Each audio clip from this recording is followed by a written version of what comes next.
I'm just restarting. Mm-hmm. I'm fixing my hair. Hold on. Please wait a moment. Hi, Greg. How are you? Doing great. How are you? I'm doing good. You know what? I feel like I've been preparing for about 10 years to move at this point. Mm-hmm. This is the last week. This is the Moments last away. episode where we're in the same room together. I know this is gonna be the last episode with this setup. I was literally just right before hitting record. Like, you're gonna be building your own set soon. Yeah. Kendall's been leaving his props in, like my, what? Closet? Yeah, in the closet Yeah. basically, and you just pull out your props each episode. Yeah, I know. It's going to be so good to just have it set up, and that is my background. More than likely, you guys are just going to see the interior of my bedroom. Because all these decorations that I have fully, I stole directly from my bedroom setup. So you might see some of these little decorations. I really love this poster. I couldn't find out where to put it in my room before. You've had it for a while, right? Yeah, it's actually an Italian liquor. Our stepdad knew what it was. I had no idea. My ex thrifted it. I got it in the divorce. So we'll see where everything ends up. Right now, all of my things, I mean, pretty much everything but an air mattress that I'm squatting in my own apartment with, is on for a trailer. few days you literally said you were sleeping on the floor. Yeah, no, I slept on the floor for 2 days. I know I'm getting old because I slept and my hips hurt and there was a crink in my neck. I couldn't even fully turn my head one day. We're struggling a little bit, but you know what? The new place that I'm going to isn't going to have as much space, which also I found out that the new joint that I'm in at this point, by the time this episode drops. The new joint? Yeah. Okay. It was just the word that came to my head. Leave me alone. Let me refocus, bitch. Anyway, so the new place, my bedroom, I was like, at first I was like, I'm going to stay on the first floor and protect you guys. Then I was like, but I don't really want to stay on the first floor. And so then we ended up, whole situation. Everyone was just super nice. And they were like, actually, do you want the middle floor bedroom? I was like, actually, yeah. I just kind of felt selfish taking it because it's a nice one. Mm-hmm. And I feel like this is your moment to reclaim, because back in college we stayed in a 3-story townhouse, and you wanted the second floor. Yes. I ended up in the third floor. Your ex ended up with the second floor, and you ended up in the first floor. Yeah. Exactly. Which, to be fair though, your bedroom was just the spare bedroom anyway. Yeah, exactly. I mean, I always somehow end up sacrificing bedrooms, so I'm just so used to it. I didn't even actually say what I wanted this go around. I was like, a master bedroom would be nice because of the master closet, but that's the third floor. Wait, what about our first apartment? Was that the room you wanted? No, not really. It was just in the hallway by the kitchen. I didn't really love it. The second apartment, that was the room you wanted though, because you didn't want the 2 exterior walls. I guess no, not even, because again, me and my ex were sharing that apartment at that time, and it was this weird apartment where there was a hallway. I actually and that hallway went to 2 separate doors. So me and you were bunking up with our exes. So you had one hallway and y'all owned 2 bedrooms. I had another hallway and had 2 bedrooms. Okay. The bedroom I wanted, my ex once again got. See, okay, I would like to say that was a really dark time for both of us, but the apartment was actually really cute though. Yeah, no, it was cute. I really did like that apartment. I liked the setup, and we got lots of lighting throughout the day. Yeah. But the bedroom I wanted, I didn't get. Room. Yeah. And then, honestly, we've hinted at it enough times. We can go back to the trailer we lived in with Mom, where me and Greg shared a bedroom. Okay. And then our sister moved out, okay? She moves out and moves in with our dad, which is 5 minutes up the road. It was a whole thing. But now there's an empty bedroom because the boys shared one room and the girl got her own. Yeah, and Kaylee still stayed in there every once in a while when she came to spend the night sometimes. Yeah. So there's this empty bedroom, and it was, I think, your senior year of high school we were going into. You pretty much turned it into a room for your cat that was at the house at the time. Okay, I used it as a room for training my cat, and then I trained her to I trained her how to use the bathroom outside. But then that room was just left in a chaotic state. So you kind of took it over, and you had your cat's litter box in there, and pretty much it was your cat's room. And then I was like, okay, there's a spare bedroom. Why are we sharing a room? That was the worst part. She wasn't even using the room anymore. It was abandoned. We left it empty. Kaylee's bedroom, then it was the cat's bathroom, and then it was just a completely abandoned room. Yeah. Well, no, the cat's bathroom was still in there, and then we were having a whole debate. No, the litter box was still in there, but she didn't use it anymore. She used the bathroom outdoors. That's what I was saying. Oh. It was I wanted to be known. The reason I was mad at you at this time was because your litter box was in there. You essentially, it was an extension of you. You were using that room, and then we're like, hey, like someone has to move bedrooms. Let's have separate bedrooms finally since we can. And you're like, I'm not moving at all. This is my bedroom. I like this bedroom. I'm staying directly here. You would not budge. You're like, fuck you. If you want your own bedroom, which we both wanted to have separate rooms. Let's make that clear. You were like, you are taking the other room. I'm not moving. Well, there was a part of me, it was like my last summer.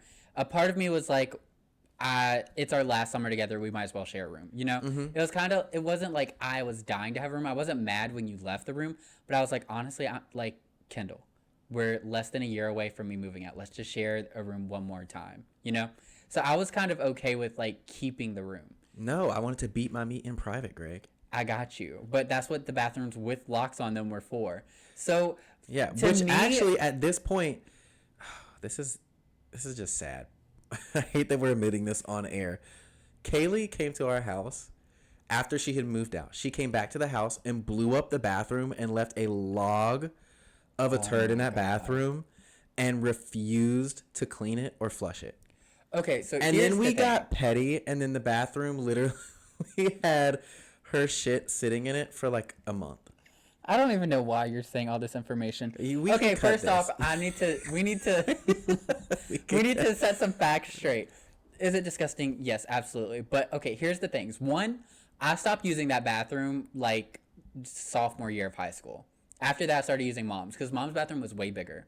And mom didn't mind me using her bathroom because I was clean. I was the clean child. She's like, it's fine if you use it. Just clean up after yourself. Yeah. Then Kendall would use it for showers, but then use the other bathroom. And Kaylee used the other bathroom. But when Kaylee did that, she's like, I don't live here. It's not my problem. Because she stayed one weekend and fucked it up. Yeah. And then I was like, I don't go into that bathroom, so it's not my problem. And Kendall's like, I am not getting Kaylee's turd to go down the toilet.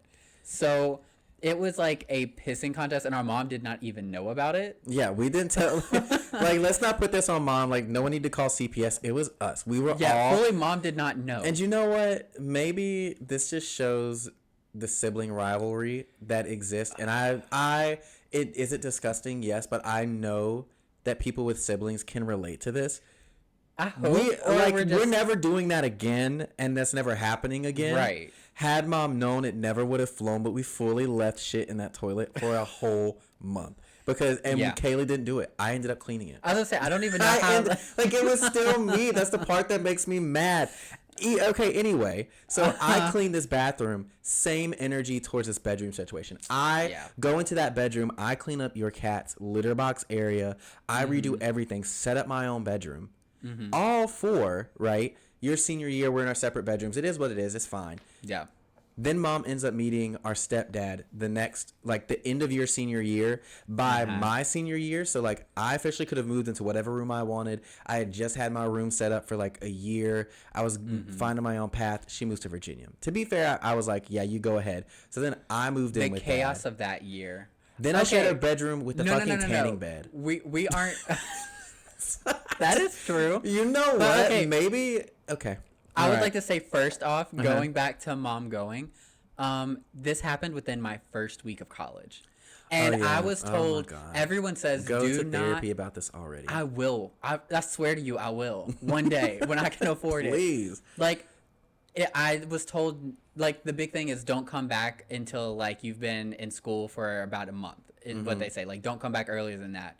Because you have to, like, beat the homesickness. So I waited, and I think it was the third week of college, I decided I was coming home. I'm literally in my friend's car. We are on our way driving to Henderson. It's like an hour and 45-minute drive. I found out on that ride, I was like, hey, insert friend's name is going to drop me off at the house. And Kendall texts me. He's like, oh, well, I wouldn't go there. And I'm like, why? And he's like, we moved out. And I'm at Granny's. You did not get told 3 weeks later. I got told when we were packing it up. No, I didn't. I was told on the way back. Because we were setting up, and I was going to get dropped off. There's no way I would have let it go 3 weeks. Because the thing that happened was, I don't know if y'all moved out. You tell your side. I will let the people know what was happening. I don't know what week y'all moved out. I still don't know. But I know on the third week. I could pull up a calendar and tell you right now. On the weekend of that third weekend, I was heading home. And when I packed my bags, when I got in that car, I thought I was heading to our house. Come to find out, it was not there. I really think it was 2 weeks. Because here's what happened. We dropped you at college. We go back home. My mom goes to the doctor, and she. Why did I say my mom? Our mom. Hey, mom, if you're listening yet. Also, we asked her the other week if she listens, and she's like, no. Yes. But anyway, so mom goes to the doctor to get her eyes checked because she got early onset glaucoma because she used to work at 911, and they would like business out there. Yes. You know, I mean, like, she's made it past. She got lasers into her eyes. She's fine. She's a survivor. We love Stacy. So she does her whole thing, and she gets a doctor's note, and they're like, hey, like, your eyes are messed up. You need to be at home for 2 weeks. Girl, you are all over the place this recording. I've watched your eyes shift left and right like 15 times. I was like, is the lighting off? Maybe I need to turn it down. I was just looking around. I'm listening to you, but I was there for most of this story. Yes. So yeah, I mean, it's not like they're losing anything. We're just sitting here talking at each other. So anyway, she gets this note from her doctor. He's like, hey, you're out of work for 2 weeks. Well, at this time, mom and our future stepdad had been dating for a minute, and she was like, oh, like, I'm out of work for 2 weeks. She was obviously sad about her first kid going to college. And he was like, hey, like, why don't you move up here? Like, get you a job up here. Put in your 2 weeks. Because she was not happy at that job. It was really running her ragged physically and mentally. Just, you know, shout out to all the 911 operators out there. Like, definitely. Y'all go through as a lot. a child of one that used to, like, someone that was one, is so much for so little pay. Like, it's truly... like the amount of trauma and the amount of like crazy emergent situations and stuff that they have to just sit through phone calls for. High stress situations. Yeah, exactly. It's just all stress. But anyway, so she is like pretty much has 2 weeks of PTO or no, a 2 weeks doctor note, and then just puts in her 2 weeks. So she goes in, packs her locker, leaves.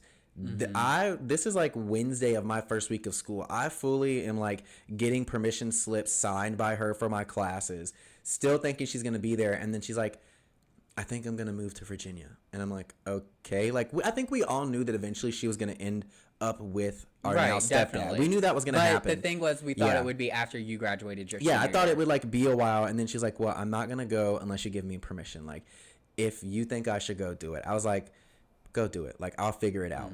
So it may have been the second week. I may have been off about the third week, but still. So that's what I'm saying is like first weekend you leave. Monday, Kendall goes through school. Wednesday, like the decision is made that she's leaving. That weekend, she goes up with my stepdad to like Virginia. She spends some time with him because she's like, oh, like I have time off. I had a job. And I also was in school. So like I was working. I really wasn't going to be home. So she was going to come back that weekend. Then somehow dad and our ex-stepmom and Kaylee get involved, and they come to the house and start packing everything with us. And then mom shows back up us, that Saturday. You, just you. So like they're packing everything. She stole... Shout out to her. If y'all find her, this is on her. She stole my medicine after so Greg had oxycodone from when he had his appendicitis. With my appendicitis. They removed his so he fully had like some oxy pills in the cabinet. She literally like found it, rattled it, said, this is a good one, and then took it. So, but like she got the house packed. It was packed within a day. Props to her. So we're literally like packed this entire house in a weekend. Mom comes down Saturday and like, or no, she comes down Sunday with a U-Haul with Sal, and they grab all the stuff, and then like literally end of my first week of senior year, that second weekend, the first weekend you decided to stay at college, everything was packed. I was just still in shock. Like literally Wednesday the decision was made, Sunday the whole house was packed and we weren't there. And this was like Labor Day weekend.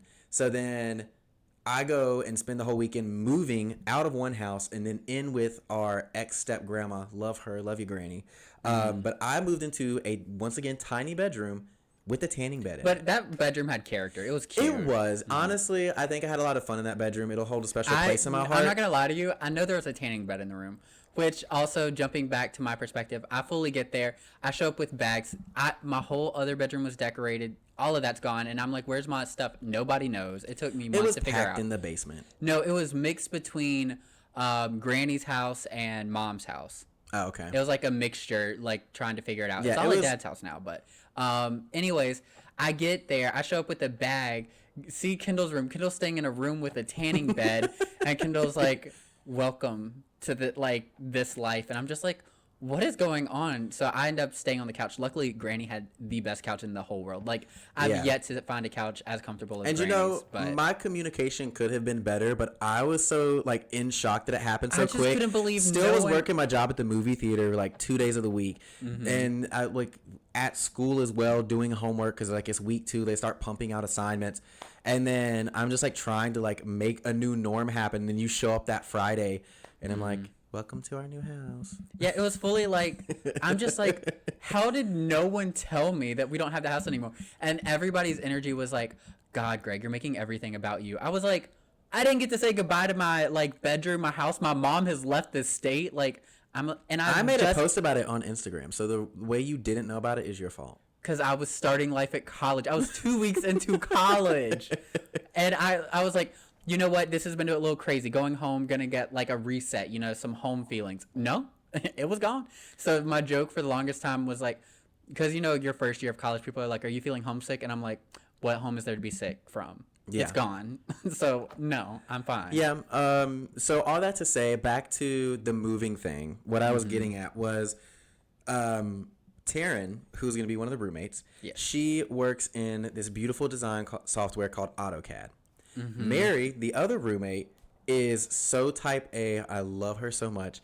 She kept trying to figure out the dimensions of this house and figure out the layout, because it's like we like fully put the lease in, but like we were looking through the photos and we're like, we cannot find this third bathroom. Mary found the builder developer plans for this house on the internet. Taryn takes it and puts it in CAD and starts like referencing things. She's like, I know that all doors are 3 feet wide. So she just has like all this design experience from her job in the engineering field. And she also went to school for like interior design. So they like literally put all this information together. The second floor bedroom is the smallest one. And you know what? First world problems. But I just like truly, this story went exactly as I needed it to go, because I wanted to highlight how fucking random and all over the place all of my bedrooms always are. Except for the one time we lived in Chapel Hill, I did have the master townhome suite, and it was gorgeous. I love that. You did. My first apartment with my ex, it was like this super tiny apartment, and I was paying more a month for that apartment so we could be closer to her job, where you had a bigger apartment and we're paying less money the town over. And I was just like, okay. Yeah. All right. Cool. But also what I love about the Chapel Hill apartment, my one memory of you having that master bedroom was you decided you wanted a navy blue accent wall.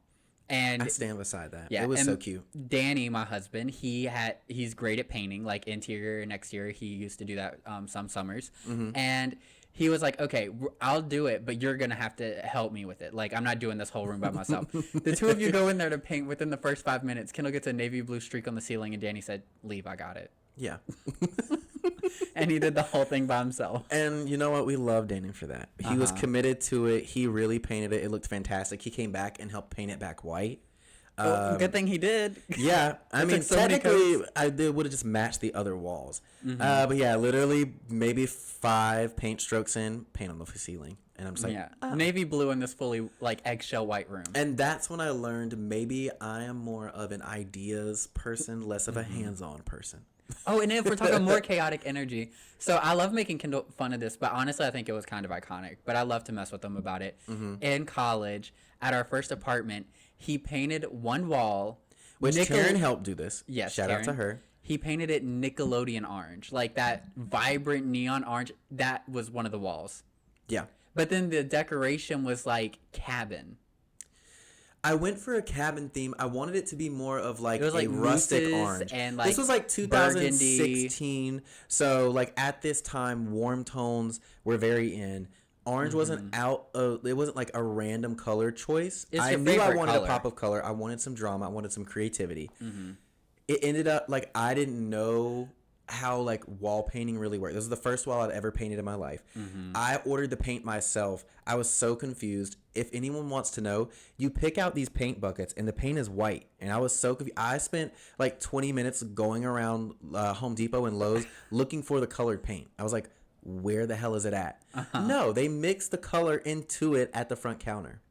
We learned that. So I was like, oh, like I want this shade of orange. I don't want it too dark because I didn't want it to look like rust, but I didn't want it too light. And then he was like, okay. And then so he made it on the papers. What I told this man to do was what I wanted. He made it, and it was Nickelodeon orange. But I wasn't mad about it because it was still orange. creative. And I think honestly, the problem at the I end had of the with day, it's the color still worked. Was it I think messy? my problem with it wasn't even the color. I think it was your decor with the color. Because the rest of your room was I had very already cabin. committed to the cabin because I took furniture from our ex-step grandma and ex-stepmom because they had like a whole cabin theme. Well, that was also your lake house. vibe. That was also your vibe back then too. So I was like, in a naturical mood. but it was like I don't know. It was like your gay side poking out of your naturical cabin vibes. It wasn't and supposed I was like, to this happen. Is I chaotic. didn't mean to, but I stood beside her. No, because you like, like it was iconic, but like it was weird. You were a like very vocal hater of that wall the entire time we lived there. Well, that's what I'm saying. If my door now, was so much as opened in Greg's presence and he could see this orange wall, like the he was making a comment. It's like the shows when they like see something so bright. It's like you'd have to like cover your eyes passing him, or it'd be like a headache. It was intense orange, and Kendall loved natural lighting, so we always had his. And we got horrible lighting in that place, but Kendall's room got amazing lighting. So his window was opposite of the painted orange. So he'd have the window open, then he'd leave his bedroom door open, and it would be like bright ass lights coming out of the bedroom every time you just passed it. A beautiful which you orange had glow. to because Kendall's bedroom was in between the kitchen and the living room, and I'm on the other end of the house. So it's like you had to pass by it. Yeah. So it was just a lot, and then his whole cabin. Oh my god, were you design, overstimulated? Way overstimulated, Kendall. It was, and then that mixed with the cabin was the biggest thing. Like if you had gone like full like 90s Nickelodeon, like inflatable furniture and all that stuff, I would have been honestly 95. On what budget, Greg? On what budget? I had made my choice. Get that. I was the there paint too. came last, and I was not spending like another $40 to fix it. Right, but it was just Mistakes happened. It was a happy accident. Uh-huh. Thank you, Taryn, for painting it. It was a fun time to watch you do that. Actually, I did paint a little bit of that one, but I did like the small brush. Like I didn't do the big roller. Wait, I didn't realize she did almost all the work. I thought y'all did like a 50-50. Yeah, no, she did a lot because she had a chalkboard wall in her room. Yeah, Taryn, I remember that. Her room was so artistic and creative. Like honestly, love that for her. She does it every time. She had a whole interior design degree, so she kind of was like getting a whole degree in it. I'm consulting her in the new place. It's gonna happen, but yeah, she pretty much did all of it because I was like, I don't know what I'm doing. She's like, I know what I'm doing, and she did it. So yeah, I had a neon orange wall. So I guess the intro theme for this was just my history of fucking walls and bedrooms. Oh my gosh, yeah, like walls and bedrooms. We've gotten so far into this, and it's just that. So yeah. Do you want to go over your outfit now? Yes, today's outfit is, we're gonna call it, today's oot is sponsored by Kendall's last threads of clothing he has left for himself in this last week. Like since like last Thursday, everything has been on a trailer and is sitting in Kansas right now. I think I just checked on it today. So all of my stuff is in Kansas. Kendall is not in Kansas. And so I put all of my clothes in there, and I didn't really think through that I was gonna have like an outfit. I honestly didn't even choose the theme for this until this morning. I just like went through like a back catalog of ideas. I've just been so all over the place and moving so many things and like doing so many like last dinners, last night outs, last little drinks together, all this crazy stuff. So Yeah, this you've had quite outfit a few, is like last night outs, and I've been to 2 of them. yeah. It hasn't been last night outs. It's been like last series of nights out. But you know what?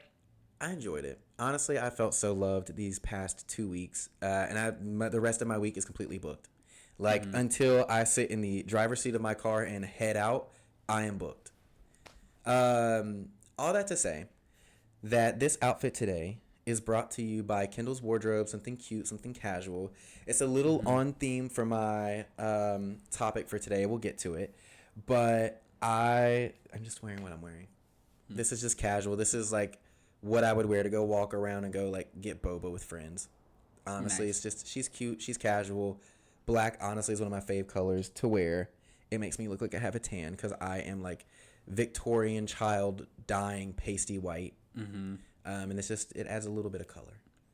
Also, speaking of boba, Danny, he's in Singapore at his convention right now. But Danny posted a photo where he had boba, and I was like, "Oh, you like boba?" Because the whole time we were in Thailand, like, I think I got it once or twice. I like boba. I think it's fun, but Danny's just not about it. And I was like, he became a fan of boba. That's great. We're gonna go to boba places next time we travel. He's like, no, my friend bought it for me, and I just kept it for the photo. And I was like, Danny, Oh my god. I know. I was so disappointed. Boba is so good. I like it. It's, I love to just, I think I have like a thing with like chew toys. I had a pacifier till I was 4. So just like, I still love to like little nibble and chew on things. Oh, cool. And boba lets me do that. Exactly. It makes it okay. Yeah. But I guess now I can. Oh yeah. What is your doll of the video, Greg? My doll of the video is a very special one because this is a custom doll. Yes. This right here is a doll of my World of Warcraft character, Polkashot. As you can see, she has her little nameplate and everything. She is of my Night Elf Hunter named Polkashot. Yes. Don't judge the name. It's like I don't know how to explain it. Like gamers, they like make their first character, and then every character after is like a reference to the first character. So she was my second character I ever made, ever. Yeah. And my first character's name was Pocahontas. And everybody's like, oh, that's such a unique name. I misspelled Pocahontas, you guys. Spelling is not my first subject. So I had a character named Pocahontas. When I made a hunter, I was like, oh, I got to keep Poca because that was like what everyone called me in the game. And I was like, what do hunters do? They have bows and guns. Shoot. Polkashot. It was not terribly creative, but that is her name. But you know what? I think you just have to own it at this point. Like, it's your lore, your history, in your memoir. Exactly. It's going to matter. Exactly. So, but this character, my first character, I still love her, but she's not been played in a very long time. But this character has, like, been my main character for years and years and years. And something me and Kendall always wanted to do, me more than Kendall, I think, but I wanted, like, a representation of my character in the physical world. And I got someone, I found someone on Etsy who made my character into a doll, and it's honestly one of my proudest achievements. One of my favorite things I own. And I definitely want to build more of a display. Like, I want to get her a bow. I want to get, like, a special little capsule, some lights, and all that stuff. But right now, this is her.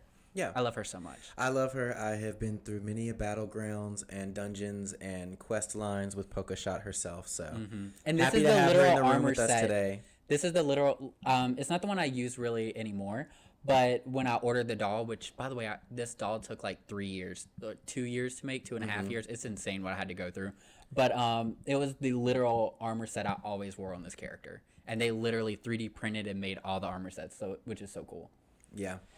So yeah, I love this doll so much. She's so special. Yeah, I mean, she's different from a lot of the other ones. I feel like she's a combination of the Integrity toys you have, but then also the Rainbow Highs a little bit. Like, her head feels a little cartoony, She's made out of a Monster chibi. High doll.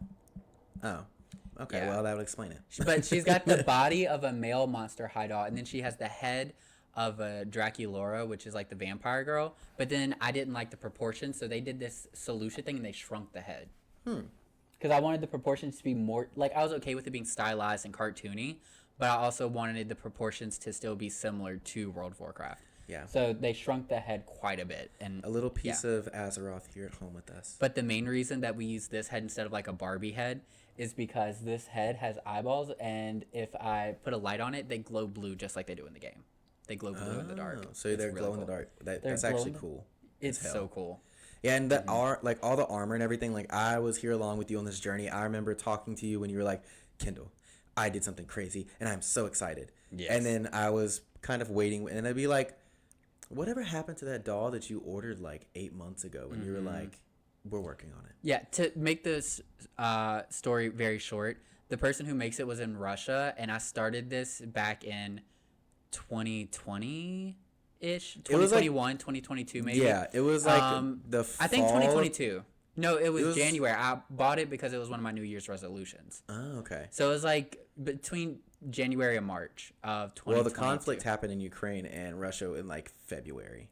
There we go. So I bought it, and then the Russian-Ukraine situation started, and so then Etsy shut down every Russian shop, and I'd already paid for part of the doll, then getting in contact with them, and then it was the journey I went on was insane to get this doll. And I mean, shout out to that seller for being so dedicated that she still made it. She kept making it even though like we lost connection. She continued to make it, and that's how I ended up finding her contact. It was so much work, but she's here. We made it. Hallelujah. She is a well-deserved, well put together, completely head to toe custom doll. I love And her. I love that. Yeah, I love it too.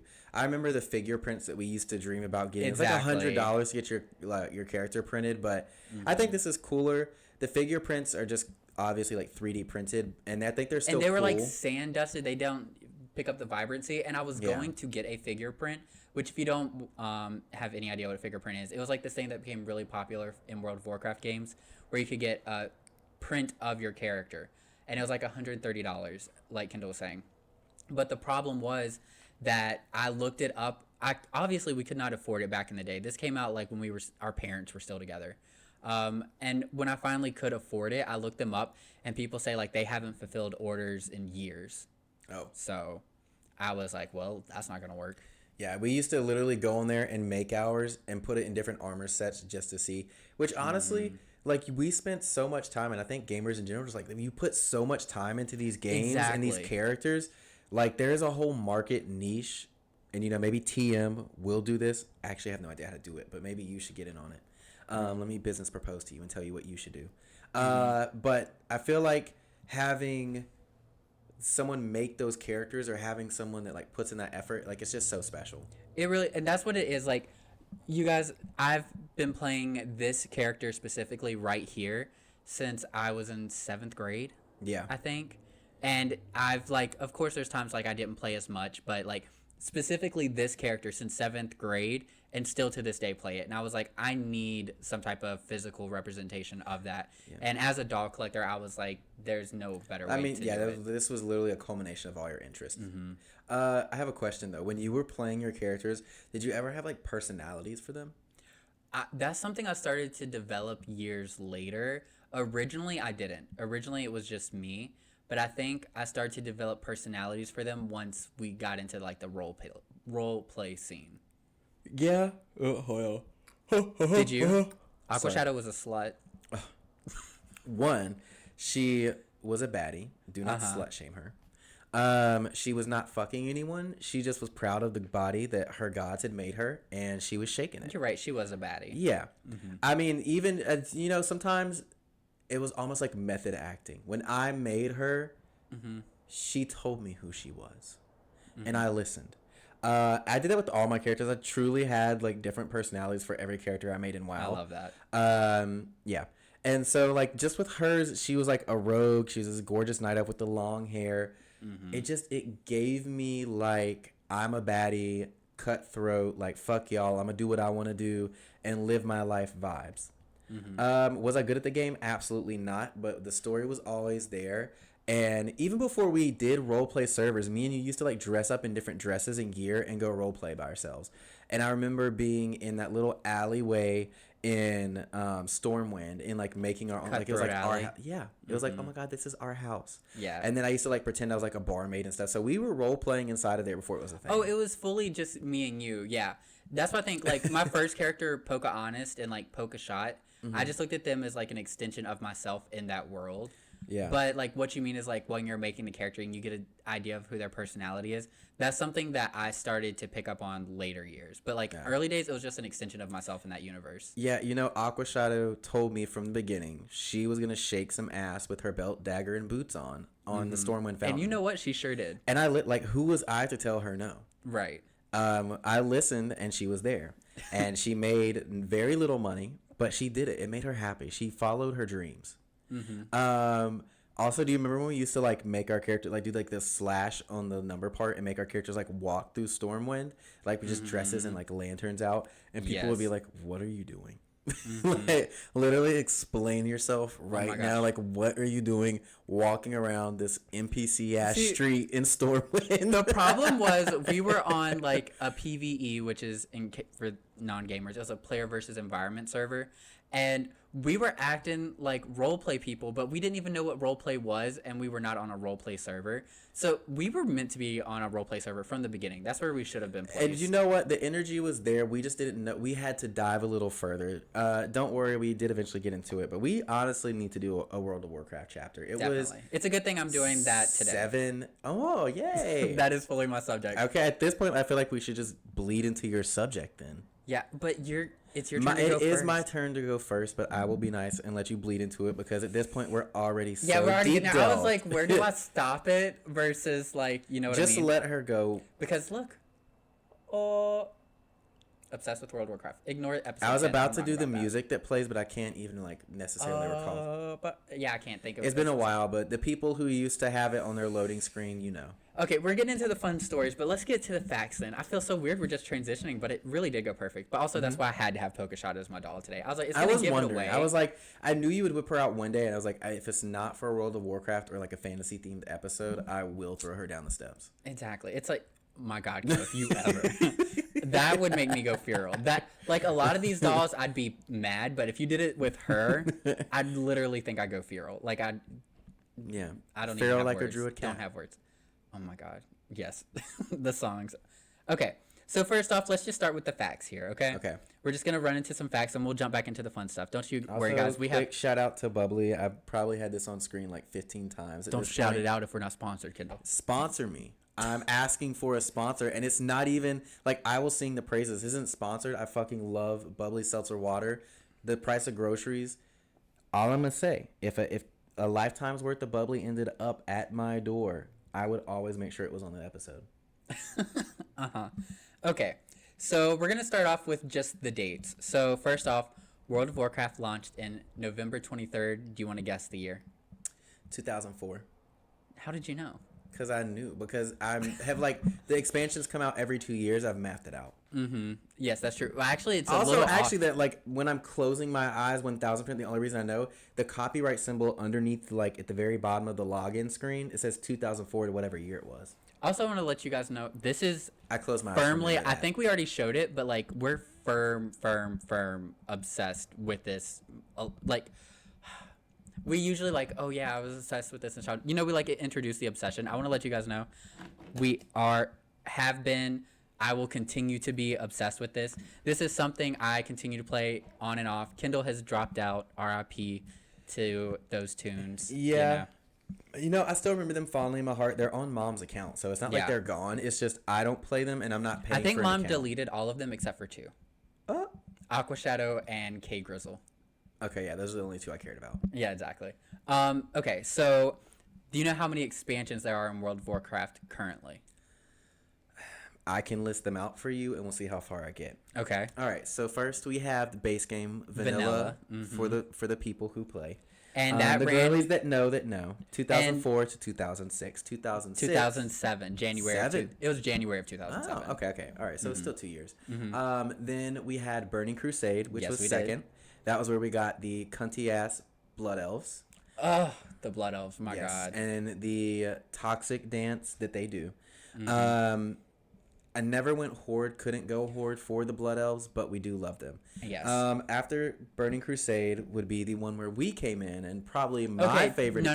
You're already okay. We came in at the end of Burning Crusade. You're right. Exactly. Don't even talk about the moment. We're gonna get Okay, to that. we're gonna in a come to second. her. Yeah. We'll We're get just to going her. over dates right now. Yes. Okay. So then next you would have the Lich King that comes out Wrath of the Lich King. Yeah, Wrath of the Lich King, which would come out in 2008. November 2008. Yes. Oh, what a good year. Well, actually, it was completely a recession. Completely a recession. It was But really you know bad what? We were for mentally us. escaping. For us. We were using our escapism into World of Warcraft, so it was good for us. $15 a month. We were there, girl. Okay. So then after Wrath of the Lich King should have been Cataclysm, which in Yes. my personal opinion is when the game and its fan base peaked together. We can get into it, but Cataclysm probably was the most cinematically teased and had the biggest hype leading up to it. Oh yeah. Then after Cataclysm, we went into Wait, when did Cataclysm start, Kendall? If you were to guess. 2010. Yes. Because I December of remember us 2010. looking up the details and watching YouTube videos on patch days, aka And Tuesday. do you remember Mom got it for us for Christmas, but we played it early and act like Santa still got it for us? Yes. Okay. Yeah, so we got Wrath of the Lich King. We even got like the big fold-out book that like told you about The everything. guidebook. Yes. Iconic. Do remember that? That was honestly Christmas I remember 2010 was so good. Like was I a good loved one. that Christmas. Anyway, so Also, do you? This is gonna be so extra, but I remember the Barbie Kaylee got that year for Christmas. It was the mermaid. She had a hoodie, and then you could turn it into a tail, and then her hair had pink streaks in it when you got it wet. I remember it now that you say it. And it was such long hair. Again, and it was so soft. we can tell where your doll obsession has been forever. Anyway, next after Cataclysm. After Cataclysm, we get to Mist of Pandaria, which would have come out in 2012 or 13. 12 September. Yeah. I remember because school had just started and we like went to bed super early and got up early on a school day because it launched during a week. Yeah, that was the first time you and me ever played on the launch day of an expansion. Like midnight when it hit, we started playing, and our computer could not handle it. No. Honestly, I think Mr. Pandaria is kind of where we kind of lost ourselves development wise. After Mr. Pandaria, we should have Battle for Azeroth. No. Warlords of Draenor? Yes. Okay. Warlords of Draenor was the last one where I actually officially This is the one that played. killed you. Yeah. And it wasn't for me. It was just November two bad of 2014. expansions. Yeah. Then Battle for Azeroth should have been 2016. No. You're missing one, and this is where I figured you get fuzzy because you weren't playing it this time. Legion. Legion? Was it another Burning Crusade-esque? Kinda, yeah. Like they brought back Illidan and stuff like that, and you went to the Draenor's original homeworld.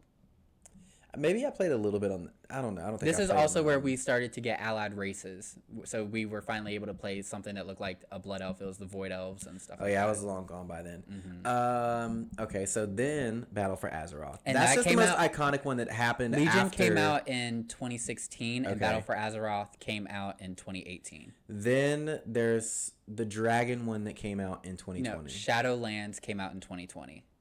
What was that one for? That's the one where they went to the world of the dead, basically. They went into the afterlife. And there was, like, different covenants and, like, stuff. Okay. And then after that, have we made it to... Okay, Dragonflight. At 2022. So now we're due for an expansion this year. This year, we're getting the War Within. In the Lord's year of 2024. So to explain kind of, like, you, like, touched on it quite a bit. We started at the end of Burning Crusade. Like right at the end of Burning Crusade, like the summer before it came out, and Wrath of the Lich King came out in November. So that summer to November, we were Burning Crusade, and then Wrath of the Lich King came out. Yeah, because we started, I think, in July of that year. I officially remember the day. Summer. I had, let's see, if this was 2007. I remember the moment. Then I was on my way to 5th grade. Yes, we were in the drive-thru at the bank in Mom's van, and we kept bugging and asking to play WoW. Now, we had been bugging for over a year. Because the reason we started playing since 2006. We started playing Club Penguin because they wouldn't let us play World of Warcraft. Yes. But me and Kendall have been wanting to play World of Warcraft for years, and they said the age limit is 12, so you can't play until you're 12. We begged and begged and begged. Whenever my mom was in a raid or something, I used to sit and just watch her play. Yeah. Like, obsessed, and weren't even in the game yet. So now you can jump back. Yeah, no, like we would sit there and watch our parents play because they both got a subscription and got another like really nice computer that could handle the gaming. Had 2 computers. So like in one corner Dad's playing, the other corner Mom's playing, and like me and Greg were just sitting there watching either one. Which usually you were watching Mom, I had to watch Dad. Yeah. God bless him, he wasn't that good. No. And so we were in the bank and we're like, can we please do it? And she was like, well, me and your dad have been talking, and we think so. And we're like, like literally, some kids get to go to Disney. We got to play World of Warcraft. That was better than the Disney. Yes. They could have said, you can either make a character in World of Warcraft or we're going to Disney. We both would have said making a character in World of Warcraft. Like, the moment is so stuck in my head, and we're like, are you serious? And Mom's like, yeah, we can let you create your characters when we get home. And we are freaking out. Then we went to Andy's for lunch that day. And me and Kendall are spending the whole time talking about what our character is going to be, what we're going to make, da-da-da-da-da. Like, we were through the moon. I remember that day. No, and do you remember that we had to call Dad in the bank, and we're like, Dad, can we make girls? Yeah. We were asking, I don't care. I don't care. And Mom was like, well, just think of it. It's that they want to look at a girl while they're playing number 1 ally. Yeah. Yeah. Thanks, Mom. But Appreciate the truth was, we just wanted to run around and be sexy. Yes, and we were serving. We were serving hard. Yeah. So I guess now should we describe our first characters? Yes, go ahead, Kendall. Start with Actually, I do want to say, just so I can help build a worldview of you and people understand your psyche, they were like, okay, like one of you is can play on one account, the other can play on the other account. And then I was like, obviously like we wanted to play. My idea was like, oh my god, I want to play on my mom's account because Greg watches mom all the time. Like I want to be on that account.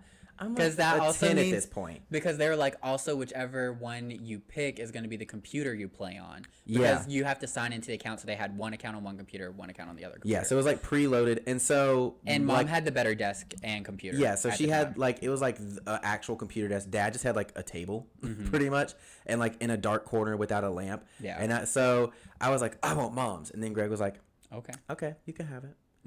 Little did I know this conspired ass bitch. Which, you know what? I want to be mad about it, but honestly, it was smart. I can't be but so mad. Like, fully, I didn't convince you to get on mom's account. No, you were just very happy to let me go. And then nowadays, I'm suspicious when you just let something that I think should be the obvious answer and be good just go. I'm like, what's the angle? Because the angle at this one was Greg knew that our dad was a busybody and had thought this through. And again, this just goes to your intelligence. You had thought through and you knew that dad would not be on WoW as much as mom would. So you knew there would be so many days where we'd be sitting at the house and I would get kicked off the computer so mom could play. And then you got to keep playing because dad was doing something or didn't feel like playing. Fully. But you know what? That is 100%. I was fully aware of the situation. I was like, okay, yeah, that works for me. I'll use dad's. Yeah. But don't you worry, because karma came back for my ass. Because best believe our Uncle Joey, who lived with us at the time, would get angry when mom would kick him off the computer because he was also on mom's account. But mom decided he should start playing on dad's account. So then I had to share with Uncle Joey, who had no job.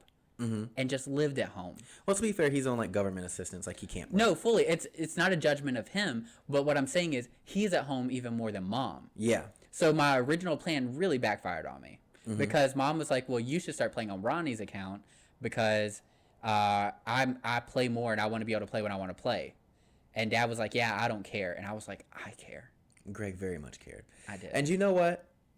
I fully wanted mom's computer. Honestly, gaming in that little cozy corner, I love it. Never take the memories away. But fully did not think that part through. You know, I was only 10. I was doing the best I could with what brain cells I had. And I was like, wow, I can't believe that. Which I didn't even think of it as a betrayal at that point because you probably said something to convince me that mom's was good. And I was like, okay. Like, I don't understand how you were just, like, at the age of, like, 8 or, like, truly you came out the womb. Ready for scheming, Survivor. Plotting, and planning. Yes. You were ready. You could play Game of Thrones. You can do the office politics. You came out the womb ready for that. I respect it. I've learned a lot from it. You taught me a lot, and I will always be grateful for that. But I hated how much it did not work out for me when we were fucking kids. I'm like, but who thinks like that? Like, I'm just happy I have my bowl of mac and cheese, and I'm just happy I get to play WoW, and you're like plotting. Like, let me make sure I choose the best option. Yeah, but I love it. I still consult you to this day on some things because I know you're going to think about it. Like, when we were in high school, I came out with this, like, random, like, huge confession. Like, I just confessed everything that, like, basically, I'm over here playing chess while you and Kaylee were playing checkers, more or less. Yeah. Like, I confess everything. And I was like, I'm not doing it anymore. I feel guilty about it. Blah, blah, blah, blah. Kendall and Kaylee, completely oblivious to all of it. They both, like, jaw drop. And now, anytime anything happens, like Kendall said, and I was like, they're like, I want this one. I'm like, okay, that's fine. I'll take the other one. Kendall's like, why do you want the other one? I'll take the other one then. And I'm like, okay, fine. It's more like 10 levels of I want what I said the psychology. first time. And I'm like, Kendall, I'm not playing mind games anymore. I told you I felt guilty about that. I don't do that anymore. I used to do it. Kendall's like, I don't trust you. I was like, literally, if I wanted to win, I just wouldn't have told you. I'm laughing at that, but I fully just like my like child view of trust and honesty and integrity dead.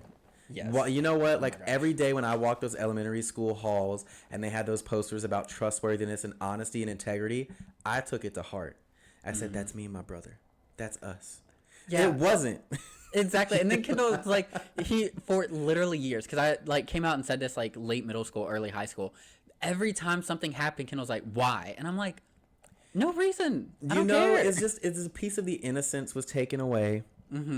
And I don't blame you because I love that you did that. You have taught me very well. I move through life different now, and I am a lot more just wiser to the world because of you, and I appreciate that, and I'm so glad you gave me that. But also, I did not know that it was... yeah, exactly. Like, I had no idea how deeply you were using this in every situation. I'm like, have I ever made a decision for myself at this point? I'm just like, it just puts you so on a ridiculous. cycle. To all my other like younger siblings and middle kids, let me know if you can relate. Definitely But world shocked. But anyway, Also, I feel like as an older kid, that's how you survive. Like, also, I was like, you had to be smart, da da da. Not smart. You had to be like responsible. That's what it is and stuff like that. But like to let you guys know to a level, it was a bit extreme. But like it got to the point like if Kendall or Kaylee like upset me, what I would do when it was their turn to change the trash and I knew it was coming, I would put like holes in the perimeter so like the bag would tear when they would to change it. So then the trash would be all oh over no, the floor. you definitely went diabolical when nobody asked you to. But like it was the silent victors. You like Kendall or Kayla would be pissed. Now they have this whole thing to clean up and da da da. But I'm like, "Ugh, I feel and now better. I'm afraid to trust you again, girl. I'm not doing anything anymore. I'm just saying the things I used to do. Like I don't do any of that anymore. But it's the type of things I used to do. You had so much older power. Like you didn't even have to manipulate. You could have been like, "Hey, can you do this?" I would have been like, "Okay, yeah, sure," because you asked. But it was my revenge because y'all did shit already. And this You is know? why sometimes you'll hear Greg complain about things where fully I'm in the wrong, and this is why I don't feel bad about it. Exactly. Yeah. But anyways, we got completely off track here. Separate Yeah. from our trust issues, you started playing there, and then we got to make our first characters. I was convinced since day one my first character was going to be a gnome rogue, and then I get in there and I end up making the bodacious and beautiful Audacious Pocahontas. girl. She, To be fair, they were a little the thick. Drenais, they're Yeah. like packing some cake and everything. Like they are the curvy like race, but. I made a Drenai shaman named Pocahontas because I misspelled Pocahontas. Yes. And I was like, wow, I can't believe I got the name because only one person can have a name on a server. I fully thought I spelled Pocahontas correctly. And I was like, oh, I got the name. No one's ever used it before. Oh my gosh, this is so cool. And then came over to me because she was jumping between each computer watching us create characters, which was so cute. Yeah. And I was like, look, Mom, look at my name. And she's like, Pocahontas? That's interesting. I was like, no, Pocahontas. And you weren't. I was like, no, it's Pocahontas. And she's like, oh, sweetie, no, that's Pocahontas. And I was like, well, it's my character. And this was like back in the game. You still have to pay for name changes, I think. But this was before Yeah. that feature was ever even offered. Like what you made, you were stuck with. Oh, now, no, I was petty. She was level 1. I hadn't even entered the world yet. I could have just deleted her and made her new with the right name. But I was like, no, that's what I meant to do. to be fair, we spent like an hour and a half just making the characters. Oh, fully. Yeah. So my first character, I think I was just clicking through the different classes and learning what they were. Truly, nowadays, like I went back when we did WoW Classic and I made a hunter, and I think that would have been the best one for me. I think so too. I am not good at up close combat. I freak out. No. In Classic, you also really fucked it up with the mage. Oh yeah, I know. I'm so good at mages. Yeah, I would just long range DPS, or for all of our non-gamer people, damage per second. These are the types of classes which are like Your job is just to hit stuff. You don't have to heal. yeah, you're supposed and to you be don't have to far keep the away. You attention. don't Yeah. want the enemy to get close to you, so your character has spells and stuff that keeps Well, them no, away from you. DPS can still be up close. It's your range, though. Yeah, Range DPS, Just well, yeah. So it's like sometimes on long range DPS you don't get but so many like up close. Like once the monster or whatever gets in front of you and you have to like attack it, your spell abilities get cut in half and they're weaker spells. Yeah. So you want to keep them as far away as possible because that's where you do the most damage. So anyway, I chose a beautiful, gorgeous night elf rogue, and her name was Aqua Shadow.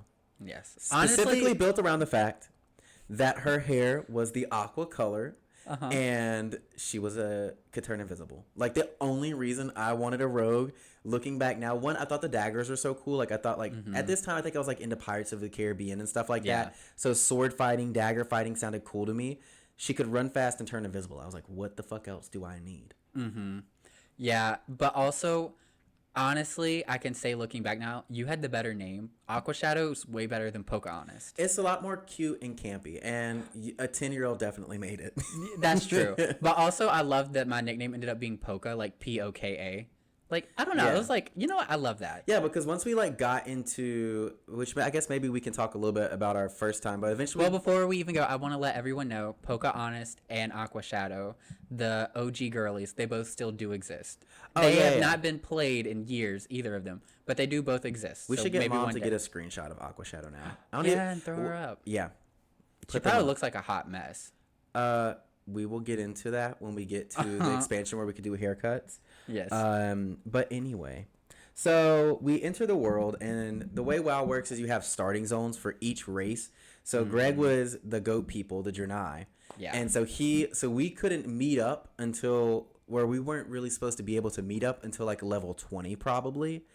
This is one of the moments where you see Kendall is the strong one and Greg becomes the one who folds. This does not happen often, but we both got through our first little beginning area, and then you're kind of allowed to venture in the world. And I was like, Kendall, come to me. And Kendall said, no. He said, I like it here. I like the elves. Darnassus is prettier. He's like, I'm not going anywhere. I'm staying here. So I, as a strong little level 5, had to go across from my beginning zone to the intermediate town, through the major city, onto a boat that goes to a dock, and then ride that boat to another major city, and then get to the intermediate town and to meet up with want Kendall. The people to know, like, these games, this was an MMORPG, so massive multiplayer online role-playing game. So the entire world was online, and everything was timed for everyone. So the boats and the trains and everything, yes, like it would show up at the 10-minute mark, the 20-minute mark, the 30-minute. You had to wait 10 minutes. You had no choice. So I think it took you maybe 2 hours to get to me. And this is Meanwhile, also my I'm first just time out playing. here running around, stabbing stuff, turning invisible. 2 hours is shopping. probably pretty accurate, because this is also my first time playing the game. I don't know how to get from like there to where you are, so I'm like pulling up the map every couple of seconds, screaming for mom to come and help me. And Kendall's just out there stabbing Like cats. you're fully having to figure out like the world's transportation system, and I'm just like, I killed a squirrel. Exactly. And I'm like trying to figure And then all I was this getting out. experience, and you kept getting mad at me. You're like, I was like, stop getting levels. I was so upset. Oh my god. And then I had to like go kill creatures, because as you discover new zones in World of Warcraft, it gives you experience because your character's exploring the world. So we had to, like, there's like these little bubbles, 20 bubbles to be exact, across your spell bar that tracks, like, you fill up bubbles to level up. Yes. So we kept kept going out in the forest and killing random ass animals that were around my level 5 range. So me and Greg leveled up together. So by the time you got to the level 5 zone where I had just been going around like stabbing spiders and jaguars or something, no, it was leopards. We were both like pretty much level 6 or level 7 and just like chilling. Yeah, exactly. We were like beefed up, and then still went and did like level 5 quests. Yeah, and Kendall refused to meet me, and he was like, "No, you're coming to me." And I stand by it, because To be Exodus fair, though, is stupid. Yeah, Exodar. Exodar, yeah. It's fully his. Exodus is a book in the Bible. Amen. The Night Elf world was definitely way better. Tedrasil had it. Yeah. And like literally our starting world was in a tree. Like for the Night Elves, their history is that their entire like main capital city and like the starting zone for that is inside of a tree. So it's like this big old thick tree and like this giant flat surface in the middle that they built an entire city out of. Yeah, R.I.P. Yeah. The Tree of Life or whatever, I think. It's a world. Yeah, they're world very tree? spiritual, very like Native American Very based. naturical. Yeah, but very naturical. Our mom loved them. They were her preferred race, so I loved their world. I thought it was pretty. But yeah, so then we meet up. We kind of level up. Eventually, we get to, I think level 10 is when you get to your first major city. Yes. Immediately, our asses hopped on a boat straight to Stormwind Girl. We knew where we wanted to be.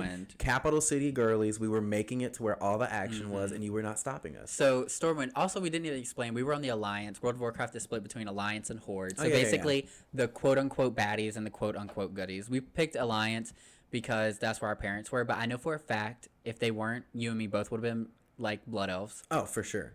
On the Horde. Like, one of the biggest things I hated was that the Blood Elves were on the Horde. And, like, a big thing is with the Alliance and the Horde is you all played on the server together, but you had your separate sections of the world, your little corners. But if you were out in the world, you could, like, run into the other players, and you could type hello, but they had... It's a whole different language. Yeah, because there was, like, different languages for the different races. So you had to speak through emotes. Yeah. Like hug, pat, scream, whatever. Yeah, or flip them off. But we were on the PvE, like you mentioned earlier, so... Player on versus environment. PvP, there's player versus player. You're automatically able to just attack and kill each other. I wish But we on had that. ours, we weren't able to. So like you could just run into each other and wave, or you could like do a function to try to duel them and fight them. Yeah. Just to let it be known, if we could pull up the duel stats, Aqua Shadow lost pretty much every single duel that she was a part of. Oh my gosh, wait, I think you actually can pull up duel stats. She lost every single. I was so bad at actually playing that game. Like I could fight I'd like to give an example.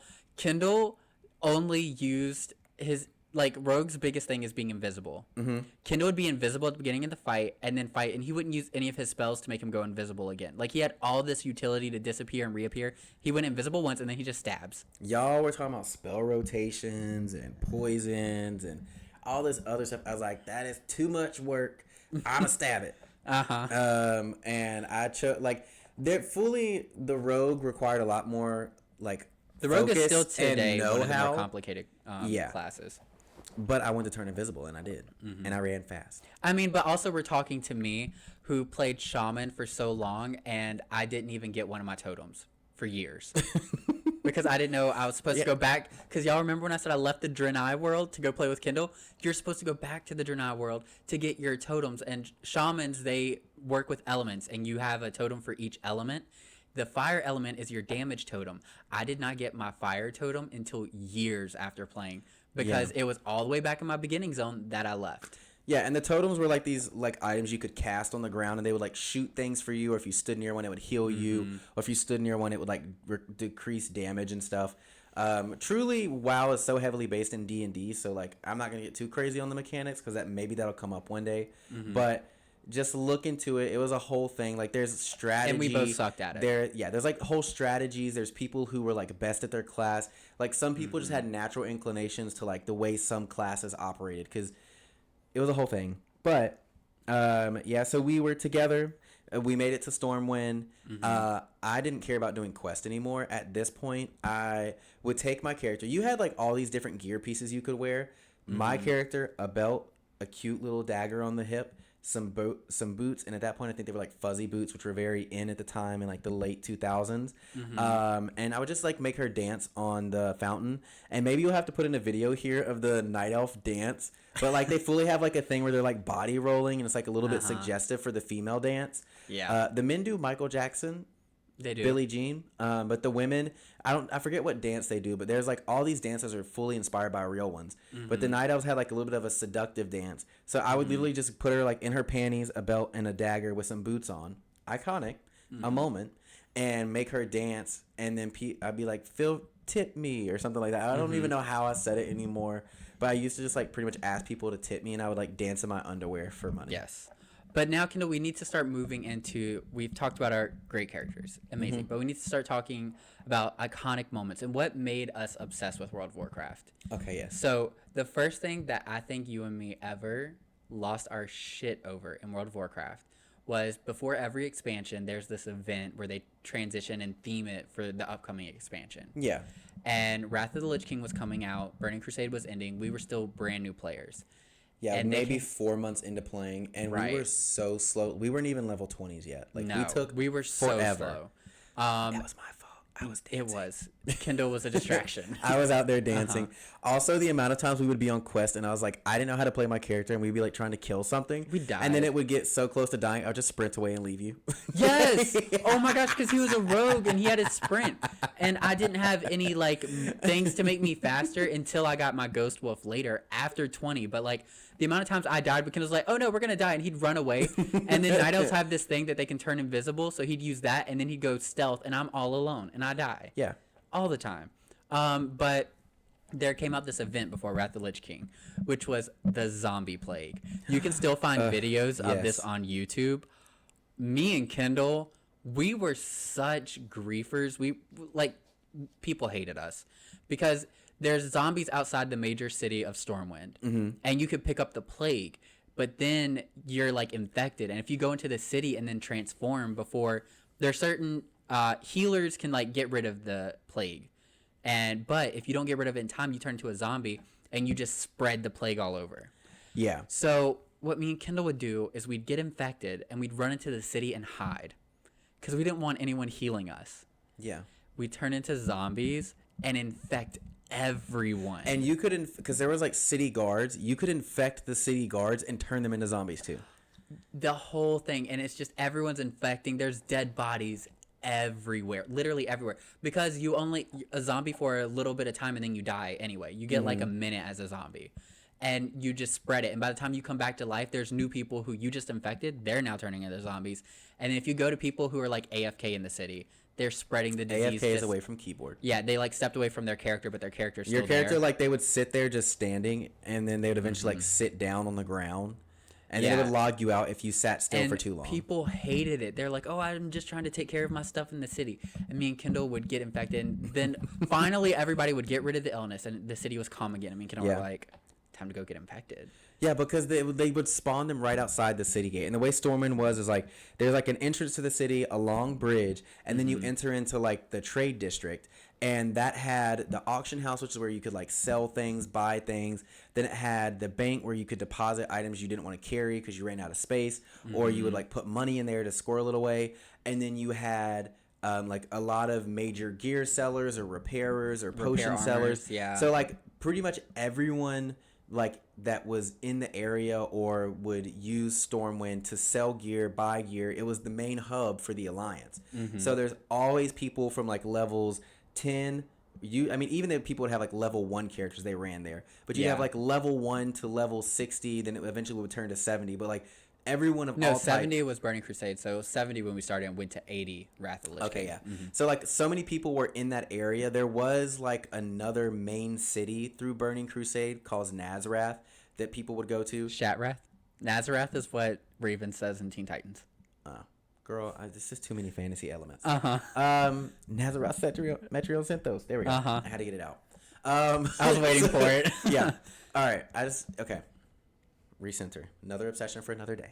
Okay. Or does she say Azarath?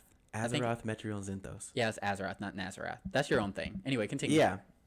Making up language here, you guys. You heard it here first. Anyway, so anyway, all I'm trying to say is there's a shit ton of people here, all types of like super serious, experienced players, all the way down to like other people that were just kids like us, and people used to get so mad, and like there was a point where like you couldn't sell to people or couldn't do like the little like housekeeping task you needed to do for your character because there were so many zombies in the city, and we were fully aiding in that. Oh, we were trolling everyone. We were bringing that disease into the city. It was literally one of the best moments in World of Warcraft history. Yes. I loved it. Like, there's few moments that have even come close to that. Like, that was peak gameplay for me. I mean, like every NPC, so non-playable character, which would be like city guards, little sellers and stuff like that roamed the city, could turn into zombies and then started attacking others. So literally it was just this giant, like multiplying zombie infestation. There's literally videos of it on YouTube, and it's incredible. It was such a fun moment to live through. I think we spent hours just like trolling people and getting people turned into zombies. Best moments of my life. So now, Kendall, I'm gonna ask you if you can name all the classes of World of Warcraft. Okay. All right. Let's see if you can quickfire it. Quickfire. Okay. Like, okay, start off with the classic ones. Yeah. You know, so you have warrior, priest, Mm-hmm. warlock, Yes. mage, Yep. rogue, Yep. hunter. Mm-hmm. Then you have paladin. Mm-hmm. Then you start getting into shamans. Mm-hmm. And I believe paladins showed up when shamans showed up. That are both vanilla, but shamans were only Horde and paladins were only Alliance until Burning Crusade. I already said rogue, right? Yep. Okay. So then moving forward from there, you have Death Knights that came out, which were Lich King. After that, you had... God, what the hell were they? They were the martial art fighters from Mist of Pandaria. Monk. Yeah, the monks. Mm-hmm. Cataclysm. I think we just got new races. I don't remember us getting a new class. Correct. Then you had monks. Mm-hmm. Then after the monks, I think is the... No. I think that was the last class that I saw. Yeah, the rest are all after your time. So after that, I do know that there's one. There's the dragon class. Evokers, yes. No, we forgot. Did we forget an expansion? No, it was Cataclysm. You got the Worgens, but that was a race. That wasn't a class. Yeah, that was a race. That was going to be the next questionnaire for you. We'll get to those. So then You're missing 2 classes. 1, you missed a classic class, and 2, you missed like the Legion class. Which, if you don't get that one, it's fine. You didn't play it. But the classic one, you should know. The classic one, warrior, priest, warlock. You've said warrior, priest, warlock, rogue, hunter, shaman, and mage, and paladin. Oh, druid. Oh my god, yeah. Druid. Yeah, because there was night elf only for the And then the Legion one, you didn't actually play it, so I didn't expect you to know it, is the demon hunters. Oh, I remember those coming out, yeah. Yeah, so demon hunters. So that was kind of like that, and we're definitely running up on time, so I'm gonna like go over a couple things, but there's one more we have to get to. We could do a shared obsession. My notes for this episode are not that deep. Perfect, because Kendall, there's a spot where it's gonna get so much. So yeah, let's make this a shared obsession because because Kendall, we're gonna get there, but I'm just gonna say competition role play. We're not jumping into it yet. I'm just saying that's why it's gonna be a shared obsession. So this episode itself could probably be 6 hours long. Me and Greg have years, 7, 8, 9 years of like deep gameplay. Yeah, going into this fully. Like this is. I don't think we've done anything as long as we've done World of Warcraft. No. Like besides Live. Well, yeah. So now I just have a couple notes of like what makes it so special, and you can share like what made it so special, so addicting, and obsession for you. First off, the grind is addictive. The grind is addictive. Like getting those bubbles, that like giant golden glow when you level. Yes. The like getting a new piece of gear, seeing how it looks and fits, and like that new spell unlocked. Like the grind is something so rewarding. Like every little piece. I mean, whether it was like building more. up gold to buy that one piece of armor off the auction house, yes. or building up gold so you can buy that cool mount, or building up your reputation with a certain faction. Because back in the day, they really didn't like. Now you can buy special mounts, you can get all types of them. But like way back in earlier WoW, like you had to like if I was a night elf. Every race had their own special mount. So you all got like, it was not really a pet, but it was like this creature you could ride. Humans could ride horses. The night elves rode giant ass tigers, which was so gorgeous. Yeah, like giant saber tooths. Like He-Man tigers. And the Drows rode elephants. Yeah. Girl, you looked a mess. I was out there on my tiger just running, and you were just like on your elephant, and the only way back, and you were like, I hated it. I hated it so much. There was like a whole elephant. Like the reason it took. I don't think we level capped until we were like 2 to 3 expansions into this game. And the first time you level because of all the random shit you did just for aesthetics. Yes. Okay. I would like to say, listening to the stories, like hearing Kendall's up there, like being a hoe and stuff like that. The first one of us to hit level cap was you on Aqua Shadow. Yeah. Which, to be fair, I would like to say the reason I felt so far behind is because our parents left each other and my dad stopped paying for the WoW account. So I had to start over. But you hit level cap before I ever did. And it was in Cataclysm. Where Pokestar came from. And that is where I made a Night Elf priest who was such a special character for me. I still love her. She still exists. Yeah, the grind. Very addictive. Like you're saying, the new piece of gear, the mounts, the everything. And then something that I think was so big for us because we'd never experienced Wait, let me finish my thought because I didn't explain it. Oh, sorry. Go ahead. I fully just put like bubbly sponsor. Kendall Y'all Glenn. can't see it, but I fully put like my bubbly can in front of my face on accident to stop Greg. What I was gonna say was you had to like you could wear like a tabard, which is just pretty much like you wore like a cloth over all of your armor. And when you would go fight and do quests, you would earn reputation points for sporting the like flag more or less, or the colors of a certain race. And you would do quests in that region to build up reputation. So as a night elf, if I wanted a horse mount, I had to go to the human designated areas and do quests and wear their little like colors and everything when I went into battlegrounds and stuff. And I had to do that so I could build up the reputation and get like little points. And so like every time you did a quest or killed something or like won a battleground or did a raid or whatever, you would earn reputation points with them, and you had to max it out. Yeah, you had to get to, it was like 5 tier sets till you got the max one, and now you're allowed to ride that race's mount. Yeah. So me running around my ugly ass purple elephant while Kendall's on this sleek ass tiger. I worked my ass off to finally get a tiger. It was like the biggest goal for me for the longest time because it made me so angry that Kendall had the most beautiful mount in the game. and I'm sitting there on an elephant. Oh, I hated it. Yeah. And And that's then there's something they special removed from mounts the you could game. get too. So you would like Yeah. run certain like dungeons or quest lines to get certain items. So yeah, the grind is totally addictive. There's always something new to achieve. Yeah. And honestly, WoW taught us that we're goal oriented. Oh, definitely a goal It's oriented. where your high achiever self Uh-huh. thrived. The next thing that I have, and I think this is honestly the biggest one for me and you by far more than anything, is the exploring open world. Like we had never. It's Oh, like yeah, open the sense of sandbox. discovery, the like going around a corner, meeting a new race. This is a new town. This is like it's just the exploration. So much to see, so much to do, and it was overwhelming. So much to see. It was overwhelming coming from people who play Club Penguin, you know, and you have your couple places. This is like, no, you had to go through this town to this town to this town to get to that town. And like here you can do this and there you can do that. And like, it was just insane. Yeah, and like I so think hard. the only other time that we had really experienced open world was on like Grand Theft Auto. Like a lot of people where like, you know, you're playing this game where you can drive on these open streets and have cars and stuff. But wow, it fully was like like we explained earlier, you had to earlier in the game, eventually you get to this point where you have like a special rock and you can just like go to people who work at like certain inns and you can be like, I want Make this that to be your my home, home. yeah. And you can like within 20 seconds spawn back to wherever that is in the rock world. Like this, look, Yeah, a Hearthstone. Yeah. So to describe it to the people at home, it's like a gray rock with a blue swirl pattern on it. Oh yeah. To the people that are listening, because I don't know how many Yeah, people those audio actually listeners. watch the YouTube. But The travel was so in depth, and it really created this level of realism because it literally took you my first 2 hours to That's get what I was to me. saying. Yeah, My first steps of the game was traveling to come to you, and it took hours to get there. like I fully remember, like I just left my character sitting there in the world and was like watching TV while you were like over here grinding, like that TikTok audio where it's like, I'm spinning like a ballerina. It's like, it's like the Nicki Minaj like Yeah. rumbling rant, and you're just like out there living your like working so hard just to get to my Oh zone. my gosh, it was a lot. But yeah, I think that was one of the biggest things. And on top of that, it's an MMO, so there's like people living and doing things, and you're meeting people everywhere.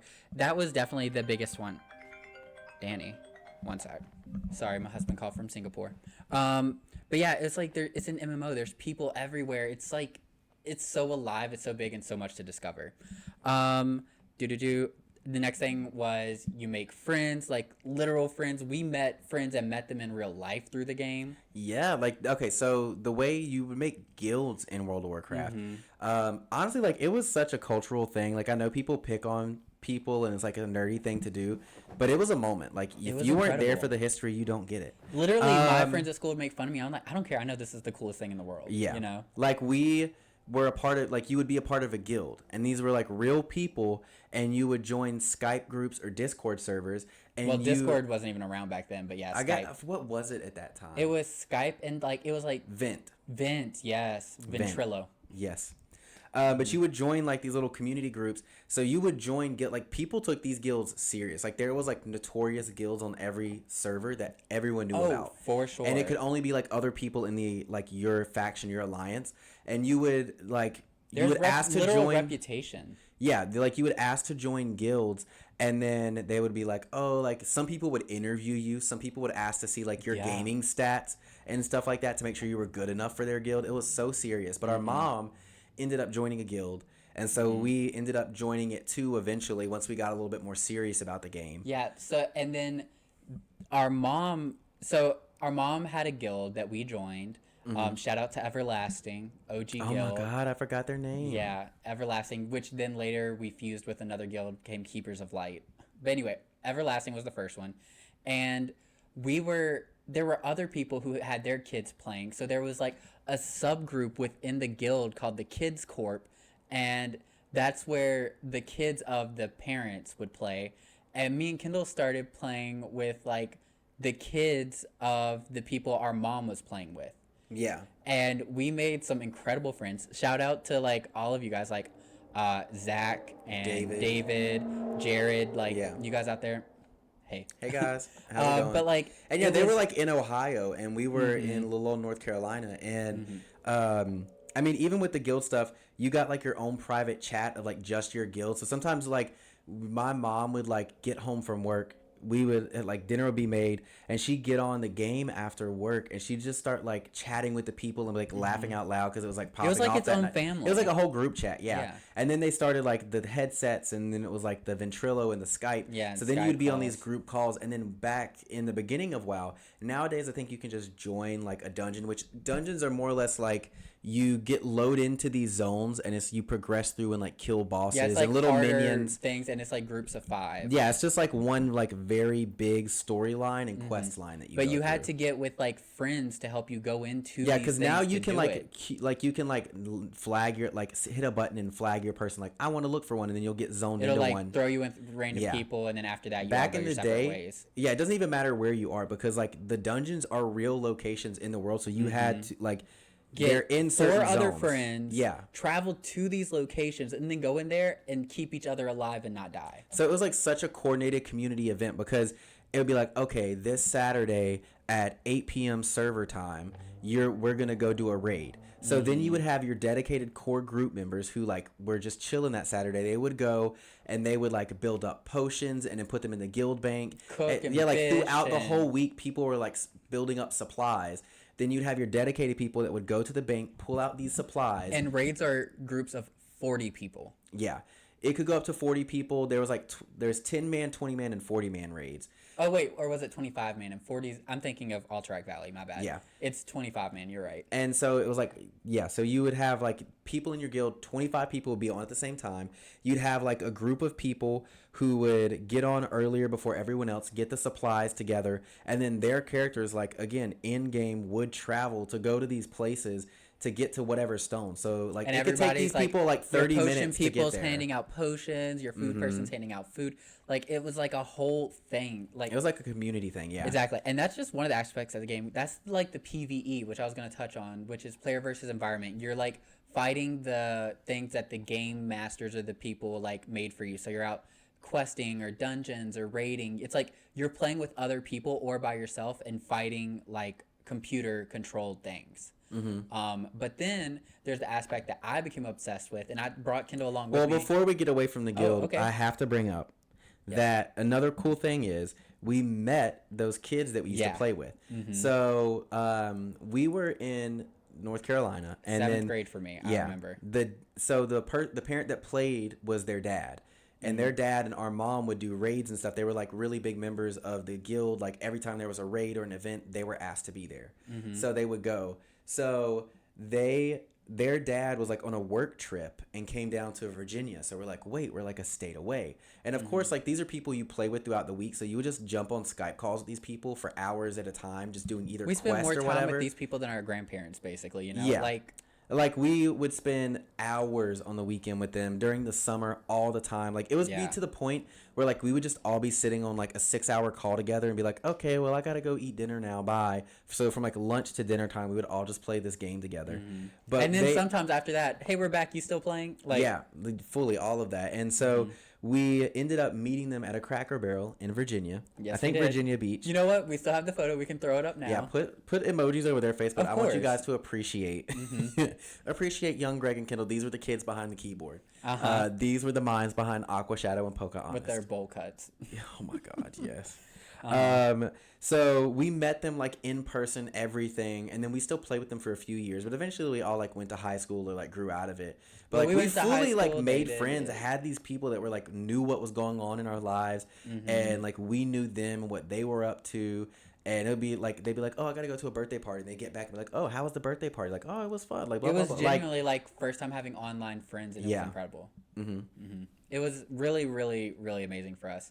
And again, that's just one of the amazing aspects. Like, it wants you to log in more. You want to see if your friend's online. Do you remember the name of any of our friends' characters? I remember David was Gazy. yeah, Gazy is the only one I think I remember. Yeah. I also remember David found Michael Jackson one summer, so he was always singing Michael Jackson. Yeah, that's another thing. We're always just like on YouTube, like singing songs. Like literal, the thing that kids do on FaceTime now is what we were doing on Skype back then. Like same type of stuff. But yeah, we literally obsessed, loved it, made friends and everything. And that's one of the aspects, like we were saying, PvE and rating, stuff like that. But now I'm gonna transition again, this time if Kendall will let me, I guess. into a part of the game that I loved and Kendall tolerated in order to play with me, and that was PvP. It just stressed me out, girl. I was so bad at my rogue. PvP was player versus player, so you're not playing computers. You're going into these small battlegrounds, Alliance versus Horde, and I loved it because this is one of the only places you really felt like that tension of good guys versus bad guys or whatever. And it would be, there's all different sizes, different size battlegrounds, different like goals to achieve in different ones. There was like different mechanics. Like one was like capture the flag. Another one's like you have to get so many resources. There's so many different ones. One where you have to kill the other team's boss. And this went. I was obsessed. I loved it. I loved PvP so much. Kendall did not, because Kendall was not good at it. I tried my little hand at capture the flag. I did the best that I could. The problem was also, I would like to say, y'all remember that story? Kendall was like, get low health and I'd disappear and go away. So, we're in PvP. If you're invisible, the other team cannot see you. So, all the time, I'd be like, Kendall, we're going to go do this together. So we go, me and Kendall. I am a shaman. I cannot go invisible. Kendall's a rogue. He's already invisible. Then people are coming. I was like, okay, Kendall, we got to fight. Kendall doesn't go away from invisible. I don't know, girl. Kendall walks away. A lot of people. Kendall walks away and lets me die it wasn't my fight. Single time. It wasn't my fight, girl. He let me die. It made me so anxious. I used to get so scared. I literally used to scream out loud when people would find me, and then I would try to run away. He would scream out loud. And the thing about it is, when you're invisible, if someone walks like directly by you, I want like, my Harry Potter people think about when he's in that cloak and people could like sense him. Your character, like a slight little like wisp of them shows up, so people can slightly for like see 2 you. seconds, and then they disappear. So again. if they do that, then you can like do like these spells or like burst of whatever, like fire, and I'd like be knocked out of invisibility. And then there's certain characters that have things that can knock people out of being invisible. Like hunters have the flare, which will knock off your thing. So Kendall's biggest thing is like, all right, Kendall, let's go. And Kendall's like, and it's too late. They already see me. Like, I thought this was just gonna be a run in, grab that flag, and get out. And now there's 5 people sitting here. And I'm just like, not sure it's for me. And I'm just like, are we going to die? Yes, but at least we die together. Instead, Kendall watched them, like, beat the shit out of me. And they go away, and Kendall's like, well, I didn't die. But you know what? I did learn my role in Battlegrounds. I would go invisible, and I would scope out the room for you. Because I could turn invisible, and they couldn't see me. So I'd hide in the corner of the room with the flag, and I'd be like, oh, Greg, there's like 3 people in here. Get some other people and bring them. I would tell them what their class was. Because like there's certain like classes, like priest is like super easy to kill. You're out there doing the recons. Yeah, I was a recon man. Fully the team, like we only had limited numbers of people on our team. Fully so they needed me to be out here killing, but I let you know who was in that room. Yeah, we're down a member, but you know what? We know where they're standing. So. Yeah, I would track them for you. Any day of the week, I'm happy to track them for you. I'm your recon guy. But the second I walk in that room and there's 3 people and they all look buff and scary, which all the horde characters were made to look buff and scary. Yeah. I'm not turning, like, you think I'm going to sacrifice myself? No, when I know how this Tauren, goes. it doesn't matter what their class is. If there's a Tauren, Kendall's not touching them and he is running. Because they're giant bull people. I'm a lover, not a fighter, but I will spy on them all day long. Yes. So fully... Kendall was no help in PvP, but I still loved PvPing with Kendall, but he was not about it, and he did not do any of it. But then we eventually got to one, what was it? Alterac Valley, where all we had to do was go kill, it was like PvE, it was like a dungeon. All we had to do was go kill, like, NPC bosses.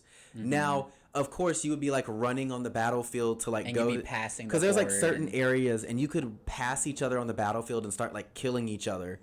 And so it's honestly kind of cool because the way the battleground starts... It was like a hybrid between PvE and there's PvP. like a point in the middle of this big-ass... It was so big.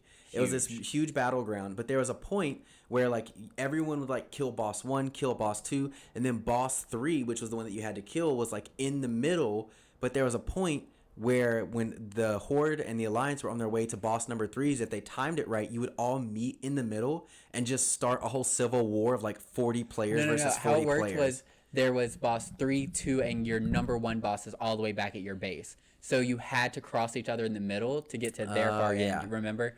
Yeah. So like it was like that middle area. If you for a second slow down, it's over. Yeah. Like you just had to keep. And this is again where I'm gonna sprint. Yes, I exactly. left you every time. I'd see Every you on the other time. side. You made it though. While Every you on the other time. side, you made it though. While Not you always. not Not always. you eventually made it because all you did was die, and then you go to a battle. You go to a graveyard. A battle healer. Yeah, Mm-hmm. and then you would just run your little ghost back to your body. Which also, fun fact, the night elves, their ghost was faster than everyone else because it was a Yes. wisp. It was like a little ball of light. Everyone else was just like a ghost version of themselves. Mm-hmm. But you run back to your body and resurrect. So I would always leave Greg behind, find my body, and sprint the fuck out of wherever we just died together and leave him. Fully. Yeah. Fully. I was not cut out for it. I was happy to watch you succeed. You did so well. Yeah. So, but proud of you. PvP, I became obsessed with it. I actually got to the point where I was really good, especially with Polka Shot over here. Like, I was topping the damage charts and stuff like that, especially, like, Not you late... topping. I know. Late high school was, like, big PvP time for me. I was, like, in the best gear, at the top of the damage charts. I was, like, living my best life. And I still love PvP today. But... Then me and Kendall discovered what became a shared passion, a shared obsession, if you will. And that was role-playing. Yes. So eventually at some point, our mom kind of stopped playing, and me and Greg more or less were the only ones playing World of Warcraft. Mm-hmm. And Greg was like, Kendall, I've been doing research. I've been in the forums. I've been in the YouTube channels. We're going to Moonguard.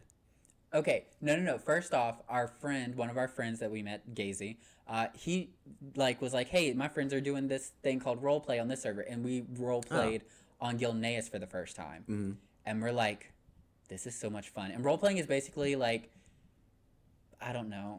You go and there's different ones. So like there was like a pirate role play there. It's people basically would do, like you do scenarios and you play. You know a what, like the character. Club Penguin igloo parties. Like you had a character and you become committed. a character and you do it, but like you dress up for it, you do it, and you play your role, and it can be a lot of fun. There's some trash ones, there's some good ones.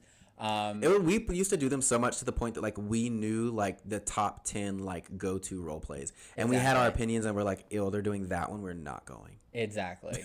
Like Gilneas RP overdone. Yes. But like we found out about it and we thought it was so much fun, but we were on a server where that wasn't really a thing, and our friend showed it to us. So he had like a small group of friends that did it, but we were like, that was so much fun. But it was only like when that group of 10 people, like every time we did it, it was always those 10 people, because those were like the only people on the server doing it. And so then I started researching and I found out there's a whole server dedicated to that type of stuff. And I was like, Kendall, we're leaving our home server, Gilneas, we're leaving. Yeah. Say goodbye. We're moving to the iconic and infamous Moonguard. And for any of our people who used to play World of Warcraft, you know her reputation. Yes. We know what she comes with. I want you to know. Moonguard is Rule 34 of World of Warcraft. That is exactly what I was about to say. Mm-hmm. People are sexual role-playing on this server. ERP. Yes. ERPing, erotic roleplay. That was happening. I partook for a few coins a few times. And I just like to think Aqua Shadow always meant to be. Yes.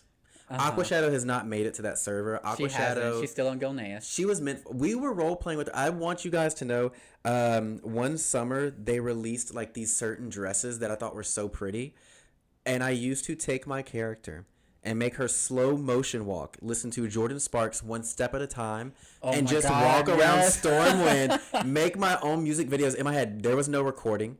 There was nothing happening. It was just me in front of this computer for 20 minutes, replaying One Step at a Time, walking around the city. Yes. And every time her little shoes clicked, I was like, that's Aqua Shadow's boots. That's her heels. It was a cunty dress, too. It was so cute. Also, the fact that so like in the game, like you have your bank and you're supposed to like stockpile potions and armor and gear.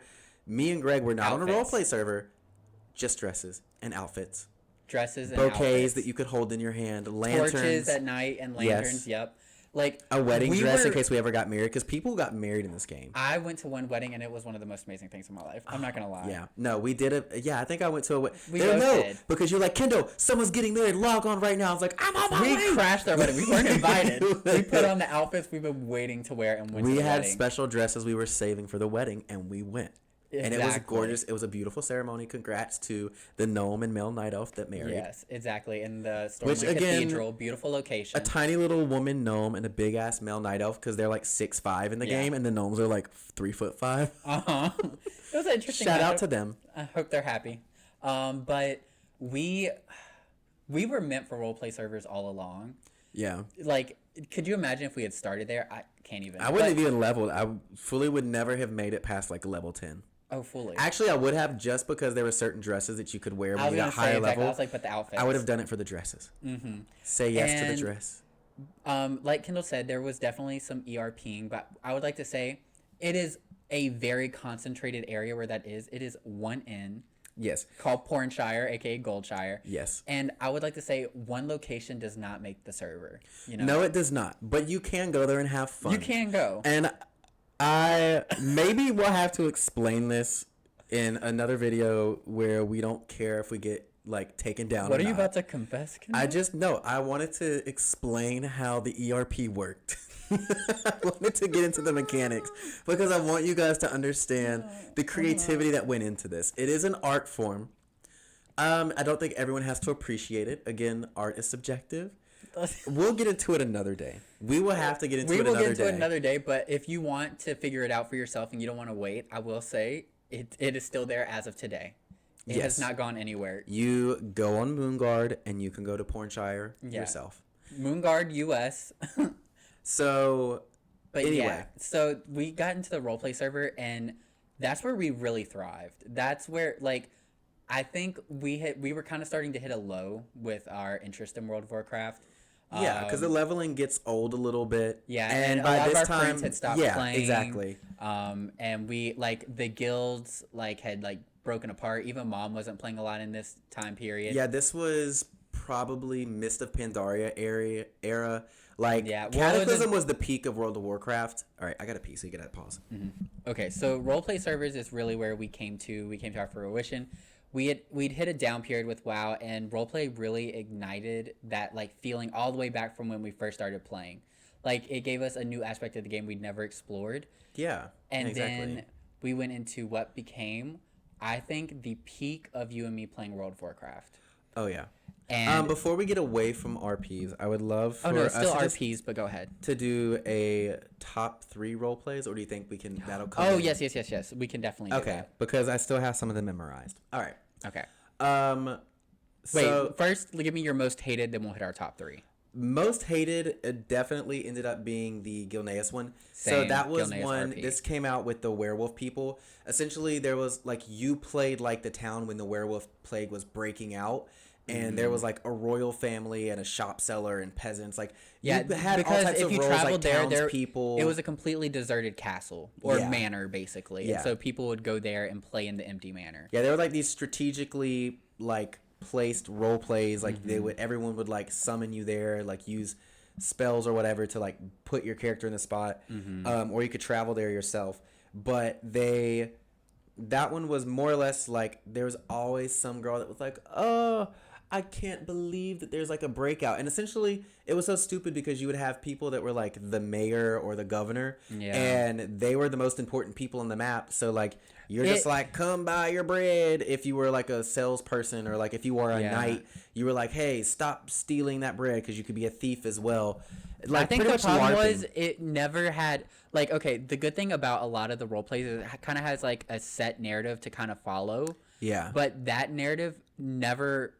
There was no, like, set conflict. There was no set thing. And so, like, it's a bunch of different people with different ideas, and it always ended up a mess. Yeah, you pretty much needed, like, a RP master, or you needed one common objective. Yeah, you needed, like, an overall storyteller, and some people tried, but it just never worked out with the Gilneas I think RP. I just hated that one. I don't know. And I also didn't like the setting. It was just depressing, that area. Yeah, it was always raining there. I think that was the one I hated. I could start going into my top ones now, though. Yeah, me too. Okay.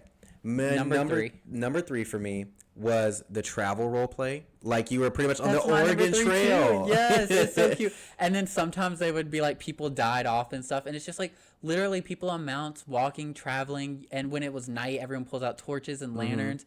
It was so freaking cute. Because the game, I think, like, every few hours would turn, like, light and dark. Or No, did it follows our time clock. Yeah, never mind. I'm a liar. So it was on a 24-hour day schedule as us. Yeah. But you would all start out at like this city and be like, oh, like we're on a trek to go start our own village, and you would have like this super far destination that took like 2 or 3 hours to walk to. So there'd be people on mounts, people walking, and you would play as just like a group of people traveling. A really out west. popular one's going from the Barrens all the way to Stormwind. Yeah. So you'd like get on the boat, go to Stranglethorn Vale, well, Booty Bay, and then like travel all the way through the jungle. Like that was a really popular one because also those were dangerous road areas, you know? Yeah, because like the people in the game, like the way the fan base understood the mechanics of the game, there were certain areas they knew you would get attacked by monsters on the main road more than others, so you'd walk through them. And then like in some of the plays, Set drama, exactly. yeah, that's what made the role play you couldn't good. use spells, because like you could have spells where like you would have a sword and you would use your sword to do like a mighty strike, but other times like you just had a sword and you could just smack them, like that always did damage. So there was like some people that would force you to use like low No damage spells, weapons and exactly. stuff. Yeah, It was so fun. it was really good. Like I think that's my number 3 too. I love the little Oregon Trail ones. I think I don't even think I ever made it to the final destination, but like once, girl. I think the furthest I don't I've know made where it I was went. Darkshire. Yeah, After that, I was like, okay, I'm done. yeah, we're done. What was your number 2 then? My number 2 is the tribal role plays in the troll place in Stranglethorn. Yes, that was my number 1. The tribal Really? role plays were always my favorite. They were so good, and like that's when you got to use the most fun outfits. You know. Yes, because like there was like certain like cloth armor and stuff like that like my character couldn't wear, because certain classes you wear certain materials based on how strong your Right. class is.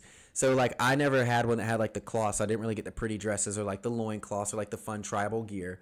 But you could wear it. It's just it didn't help you in combat. Yeah, so it was just like gear you would have to have unnecessarily in your bag. Which we had plenty of. Of course, absolutely. They're like a whole bag. Like when we would go to these role plays, we'd have an entire bag just Yeah. full of Also, clothing. there's an auction house, which was like the place players go to. They put things on to sell, and you could buy it. Me and Kendall would go to the auction house to buy things that did not help us, but were cute. We went outfit shopping while other people are like, oh, I need to go to the auction house to buy this new weapon upgrade, blah, blah, blah. And I was like, I want to buy that because it's booty shorts, and that's cute. Yeah. we were playing dress up. But yeah, the tribal was actually my favorite, but not enough people did them, or not enough people would commit to the tribal role play. But essentially, I had some really good ones. I got sacrificed to like a god at one point. Like I had Yes. so much fun. so there was people would commit to it, and some people would play it as like a tribal role play, and there was like a god. There were like gods that were yeah, coming like witch down doctors and gods taking and, over. Yes. But it was like it was in the Amazon, so it was like, you know, these like witch doctor, like these gods would come down and wreak hate or wreak havoc. There we go. But my favorite tribal one was there was like 2 tribes, and it was like native tribes, and they were at war with each other. Okay, so that one kind of ties into my favorite one. So first hit your number 2. My number 2, actually, I know exactly what you're about to say. I forgot about this one. I only ever did it once. Uh-huh. That was my favorite. So number 2 is probably gonna be tribal. I think we So have the we same match list. exactly. So number 1 I is will honorable mention though. Yeah. Honorable mention real quick. Uh-huh. The warrior cats. Oh my god, yes. So yes. Oh my god. this is like another layer of like you had to be there. It was an interest. In middle school, I started reading this Warrior Cats book series, which is essentially like there's wild cats living in this like wooded section behind a neighborhood, and they pretty much have cat and tribes. there's different clans. Yes. So the druids in the game, they have Can a turn into cat form. cats. Yeah. So people would have, it'd be like 20 druids all together, everyone in their cat form, and you played out like that thing. It was more or less like a tribal role play, but you had to be a cat. And it was actually really good. I'm not going to lie. Like, okay, there were full guilds dedicated to this. This was like long-term role plays. This isn't you go once and play. This was typically very long-term. Very And I was- connected to the furry community. You know what? Sure. Yeah. But like I was in one where, cause like in the book series, you're born as a baby and you're like, they do a first name and then your Kit, and then you're an apprentice. So you're that name and Paw. So let's say Moon, you're Moon Kit, then you're Moon Paw, and then you become a warrior and you get a name. And so you're like Moon Bramble or Moon Claw.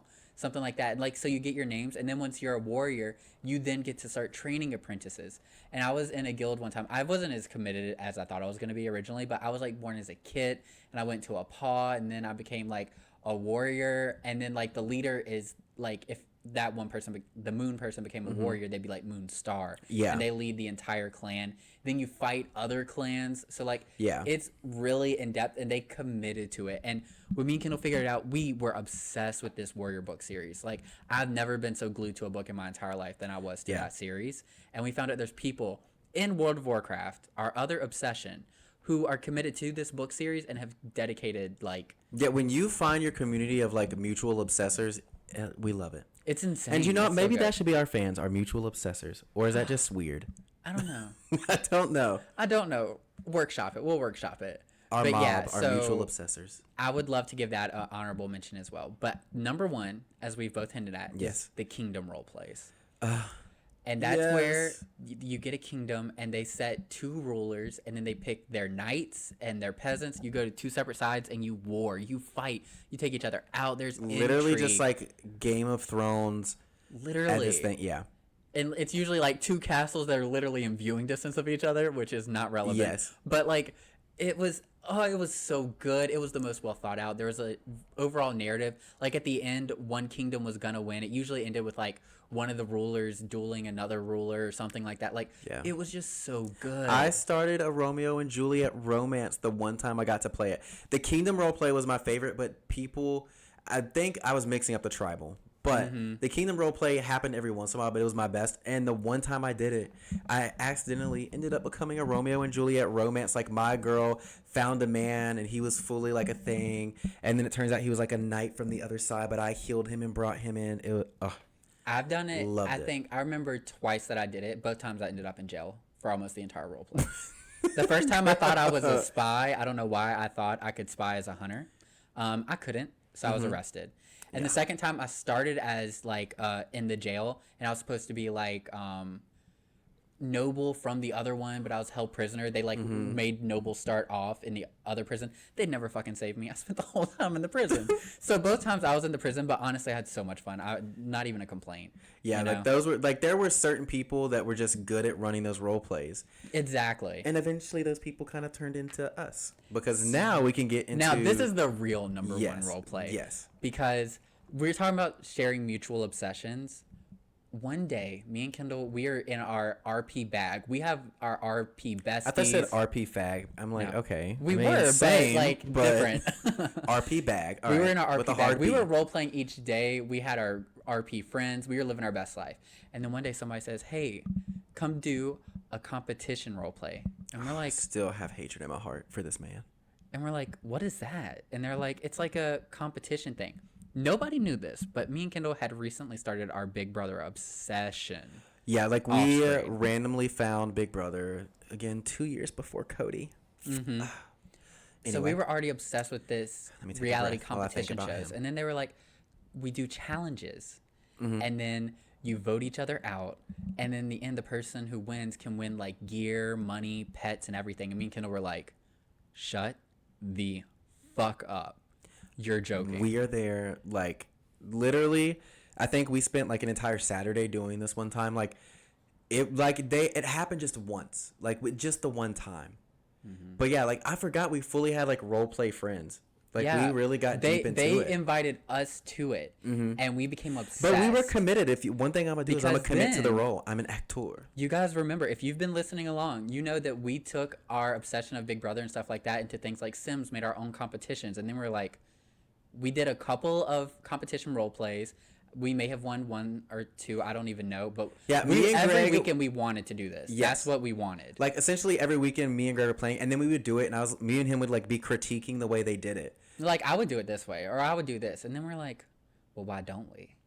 Girl, we had a notebook, like 99-cent, like spiral notebook from Walmart. Compositions. We used to write down competition ideas, how the mechanics of it would work based on certain items in the game. We had this so planned out. Like, I'm proud of us. But we had, I would say, probably the best competition role play in the server, to the point that we had multiple seasons and an all-star season. And the main reason is because what we did different than everyone else, there's a host and then there's competitors. Me and Kendall are dual hosting. Yes. So while one is giving out the rules, the other one's preparing the competition. Or like we're able to do challenges that involve 2 people. Like, Kendall, I have some of the shit written down. Like, As you should. Please run us through. Okay. So first off, do you remember any of our, like Kendall said, we ended up doing 3 seasons. We'd planned much more, but we ended up doing 3 seasons that I remember. Season 1, Season 2, and an All-Stars. Each one was set in a location, by the way. Like, we Yes. chose a different part of the world. Like, we pretty much made Survivor or Big Brother for ourselves. It honestly was more Survivor style, though. Yeah. Because we had the 2 separate tribes and teams and everything. Yeah. We just didn't even know it yet. Kendall, well, actually, we thought we were doing Total Drama, honestly. We thought we were doing Total Drama. Let's be in World honest of with what Warcraft. this was. Let's be real. Yes. Do you remember any of the locations from our seasons? I remember season 1, my favorite one that we did, because it's probably the most successful. Like, we had too many people that wanted to play, so we had to turn people away. We fully had turned people away. Again, I forgot how fucking deep in the RP community we got, but shout out to them. Mm-hmm. Minus that one guy I hate. Oh, we're going to talk about him. Yeah, Don't worry. I remember his name. Go Bitch. ahead. I need to take a breath. Anyway, I think we were in the Bluffs, Thunder Bluff area. The Barrens. The Barrens. That's the we one were I on remember. top of a rock. Kendall. Yeah. This is a photo of where one of our competitions were right my here. favorite one. The Barrens. It was my favorite season 2. That's why It was here. literally like okay. I want you guys to know, like, we were like talent scout, not even talent scouts. We were like location scouting the world. We spent like during the week. Saturdays was competition day. Monday through Friday, we're looking for where the competition's we're planning gonna out be. competitions. We're looking up items in the game that we can use for games, like little competitions in the show. And on top of that, we're like flying around looking for locations, and we scout this one in my favorite area in the entire game. And I'm like, we're doing it here. It's this like big old rock. It's a And plateau, just, like flat. Yeah, a plateau. It's just big and flat and just this open space. I was like, we can do so much here. And when people lost, we made them jump over the edge of the cliff. And that was our special thing back to Lindsay jumping out of the Yes, plane. our homage. That was our homage to Lindsay having people jump off the plateau. It's all connected. It was, we were so dedicated. And yeah, that was my favorite one we did ever, which is why the photo is here. Like, that shows you guys, like, it linked. Another location we did was we did Elwyn Forest, which wasn't crazy exciting. That Westbrook Garrison, that town right before you get to Westfall, the little castle. It was okay. I didn't love that one. It felt like a season that we did just to do. And then there was the one, I can't remember. It was in the Dwarflands. Okay, yeah, I knew there was one more. The All-Star season, I couldn't remember where that was. That honestly, like, our All-Star season, I was so shocked that it happened, but like people literally came back. They loved this role play. Me and Kendall, we had joined a guild full of these people, and me and Kendall were just players, and we confessed we were brothers. We didn't want people to know it at first because they know we'd never vote each other out. But when me and Kendall decided we weren't players anymore, we were game masters. We admitted it. And people would literally, like, in the week, are like, are y'all doing a competition today? And you're like, no, you have to wait till Saturday. Like, we were in it. We were the girls. And then we announced at the end of season 2, after the winner won, we announced season 3 was going to be an all-star season. People were begging us to be in the all-star season. People are asking us, like, hey, can I be in your all-star season? We're like, maybe. We already have our cast, and we did like a whole cast announcement. Like, we sent letters in-game to people, inviting them. We did. Like, it was so much. It was so good. And we're going to get into the All-Star season in a second, but first I want to talk about some of our iconic competitions that I still remember. Okay. Number 1, Find Polka. And that is where I would be dropped out of our group. I would go and hide, and whoever found me first. And me and Kendall were able to communicate the whole time. So because we're literally in the same room. Yes. And so we're able to communicate and stuff like that. Or like another one we had was trivia, and they'd have to whisper the answer to me. Kendall would ask the question, or vice versa. I would ask a question, they'd have to whisper Kendall. Another one was Four Corners. Yeah, that was so. Like, we were fair. I want the people to know we fully had like a random number generator, and we would like generate random things and do Four Corners. And then we didn't even do the random generator. We do the roll mechanic in the game, because you could roll for a set number. Oh, remember? yeah. And we do it like that. Like, we're not picking or anything. Then there's parkour challenges, of course, classic. There was another one where we did find the markers. Like, before people even joined, we had hidden markers in the area. Yeah. And whoever found the purple marker first, like, da-da-da, you know? Yeah. I forgot about that. Was smart of us. And then we also, the classic, we didn't come up with this one. This is one we learned from other people. The first competition is an immunity competition or team captain, and it's the people who donated the most gold to the pot got to be the team captains. I remember another one we did called Hot Potato. There was like these little paper planes you could throw, and they like we would say like a timer would end, and whoever had the paper plane in their inventory was stuck with it. Yeah. Or really, it was a Zeppelin. But now I wanted to touch, like, that was such an amazing thing. Like, we had so much fun with it, and our All-Star season was iconic, but Kendall said we were always fair, and I'd like to admit now, on the record, me and Kendall were not fair our All-Star season. Yeah. For one reason, but I think what we did made it fair by being unfair. Yeah. You know, it's like when you're corrupt so that everybody else can be uncorrupt, for example. Because we had this one person who was a friend turned foe. His name was Jayumis. And Jayumis considered himself to be the best competition role player in the world because he won all the time. He always won. He was the best player. Come to find out, he had built a cult, basically, where he always had these same people join the competition role plays for him, and they would always help him win, and then he would like share the winnings with them. Yeah. And so it was no challenge for him because he was always surrounded by people to make him win. Yeah, like if we were like only 15 people can join, 20 people can join, he would have like come in with 5, 10. 6. Yeah, something like that. Like, and he was like, I'll split the money with you, and he would give these people gold for doing it, and every single time he rigged the competition. He fully had a cult. The first time me and Kendall met him, we're like, oh, he's so cool, and then he shared money with us because he's like, you guys voted for me to win, you were in the jury, so I'm gonna give you money, da da da. We're like, oh wow, that's actually really sweet, I was gonna vote for you anyways. We found out that's how he played every single time, and he had a cult following to the point where if he would get eliminated, people would say, no, send me instead, keep him, keep Jai. And I was like, no. So me and Kendall, he would join every game because he was a huge member in this like small role play niche community. Yeah. And me and Kendall constantly were trying to break his rigging to keep it fair. Yeah, like we would play competition things too. Like me and you would be competitors in this together, and me and you would like start opposite sides and try to merge together. Yeah, we wouldn't even cheat. We voted people out. Even each other, like it's not like we were being unfair. Me and Kendall would even vote each other sometimes. Like, it wasn't a guarantee that like we're gonna. But he had a cult following, and we knew who his followers were, so we always targeted his followers because he was gonna make it to merge or like top half of the game. But if we could knock out enough of his members before then we had a chance. And then in the games, we started like we would do 4 corners twice in a game because it's so random. Yeah. That like there's a chance him and his followers could get eliminated. And we would be like no more than 3 people at each marker, so they can't all pile on one marker together or something. So like we would introduce so many things to like put in chaos that he couldn't control. But when All Stars came, me and Kendall invited Jayumis, and we did not invite a single one of his cult followers. Yeah, specific. Like he actually had some that were decent at the game themselves, but they were so blindly loyal to him. We specifically were like, "Fuck you." Yeah, we were like, oh, we put everybody's name in like a hat and draw names. No, we didn't. We did not. We wrote down all the people who had played in season 1 and season 2. No, in our notebook, we had a list of everyone that played and the people that won and who went home in what competitions, what they won, who they voted. Like, we did crazy thing. That thing had everything. And we found a notebook, and we found people who had put votes towards Jai in the past, which means they were not cult followers, and also were not the people we knew who worshipped him. And we put him in the game, and not a single one of his followers.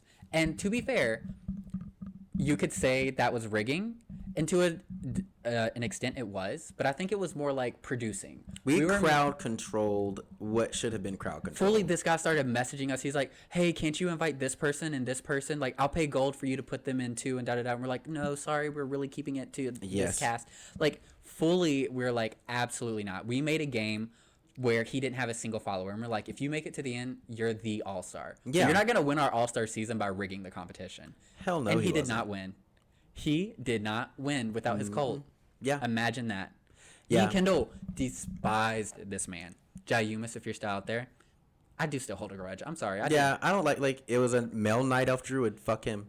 Male night elf druid named Jayumis. And he just it ended up like the roleplay community, it kind of fell apart and everything, and his toxicity was kind of a big reason why people stopped having fun with it.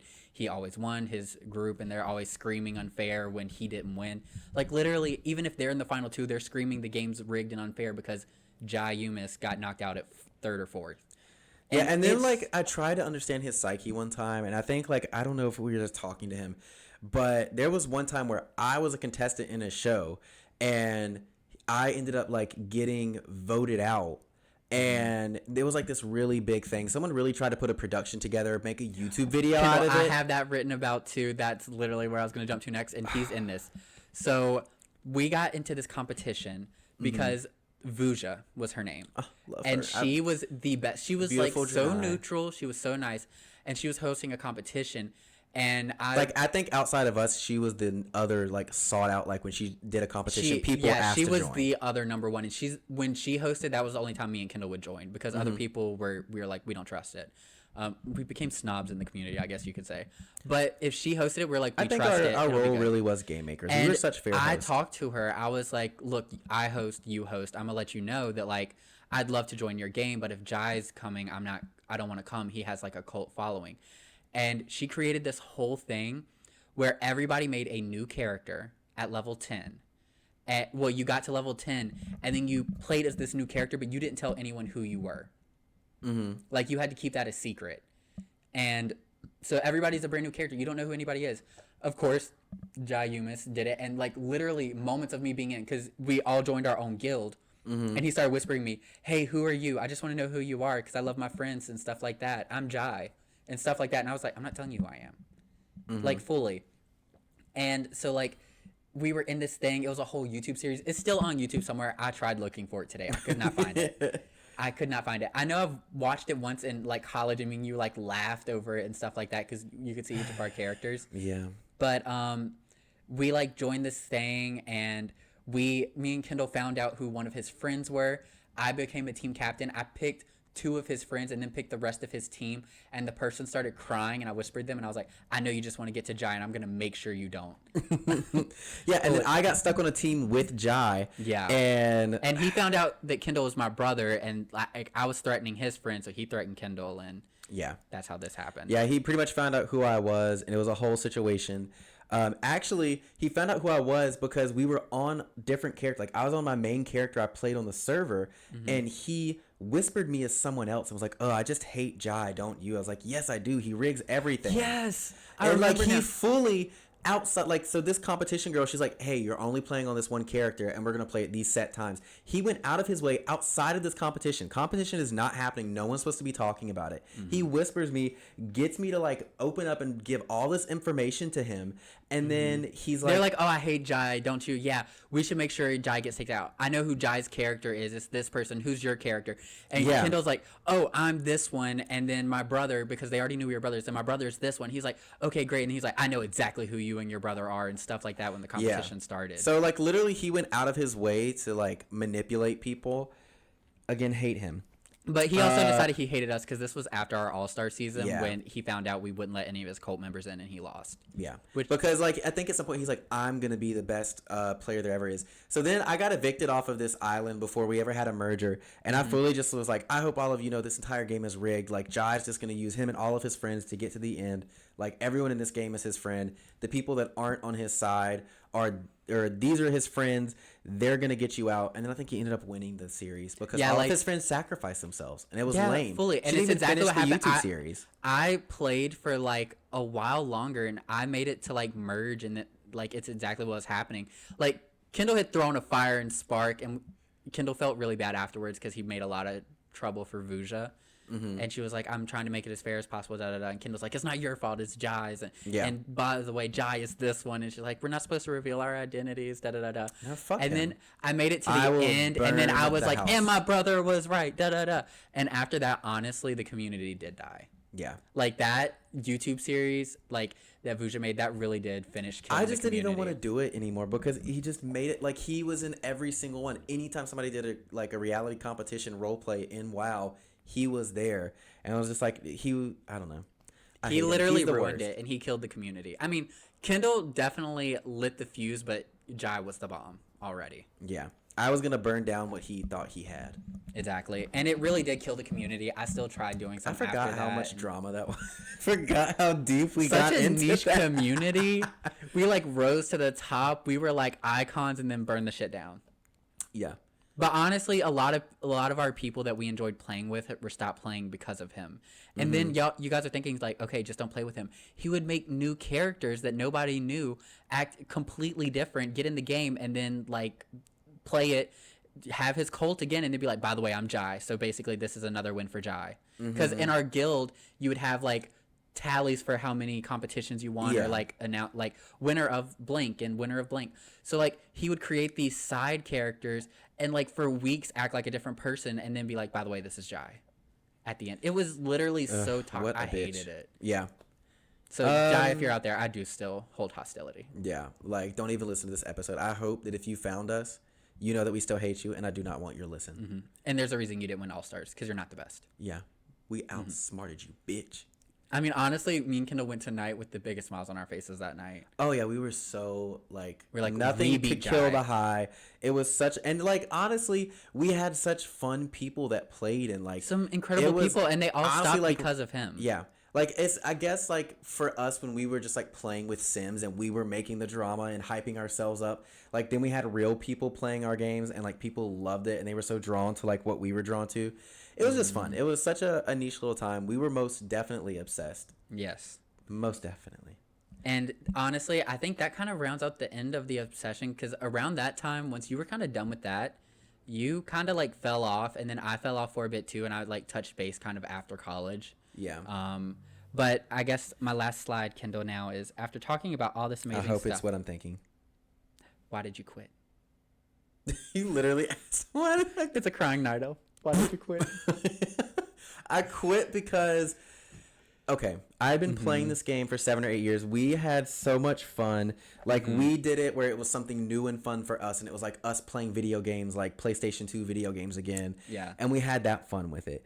Then we got so enmeshed in it, like we would be at family dinners with mom and dad talking about World of Warcraft and Yeah, new because it's dungeons. the one thing we all shared. Yes, and like Tuesday was patch day, so we knew that was the day we were going to get our chores done. Like, our life revolved around this game. Or play Club Penguin. Yes, like we knew our life revolved around this game so much. We met people from outside on it. Like, we did everything. We even got involved. There's like a whole entire community of WoW music video people. The machinimas. I didn't even touch on that. To this day. To this day.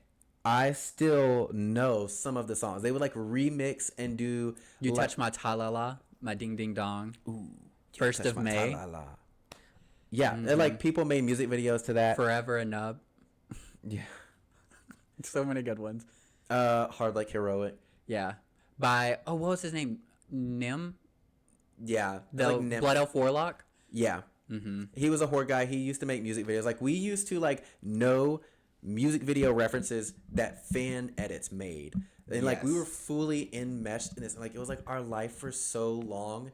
And I think I really enjoyed it and I loved it for what it was. But then we said, one sec. You just talked about the music videos and stuff. Kendall, do you remember? This was the most iconic. We watched this so many times and we died laughing. I haven't watched it in years. I might rewatch it.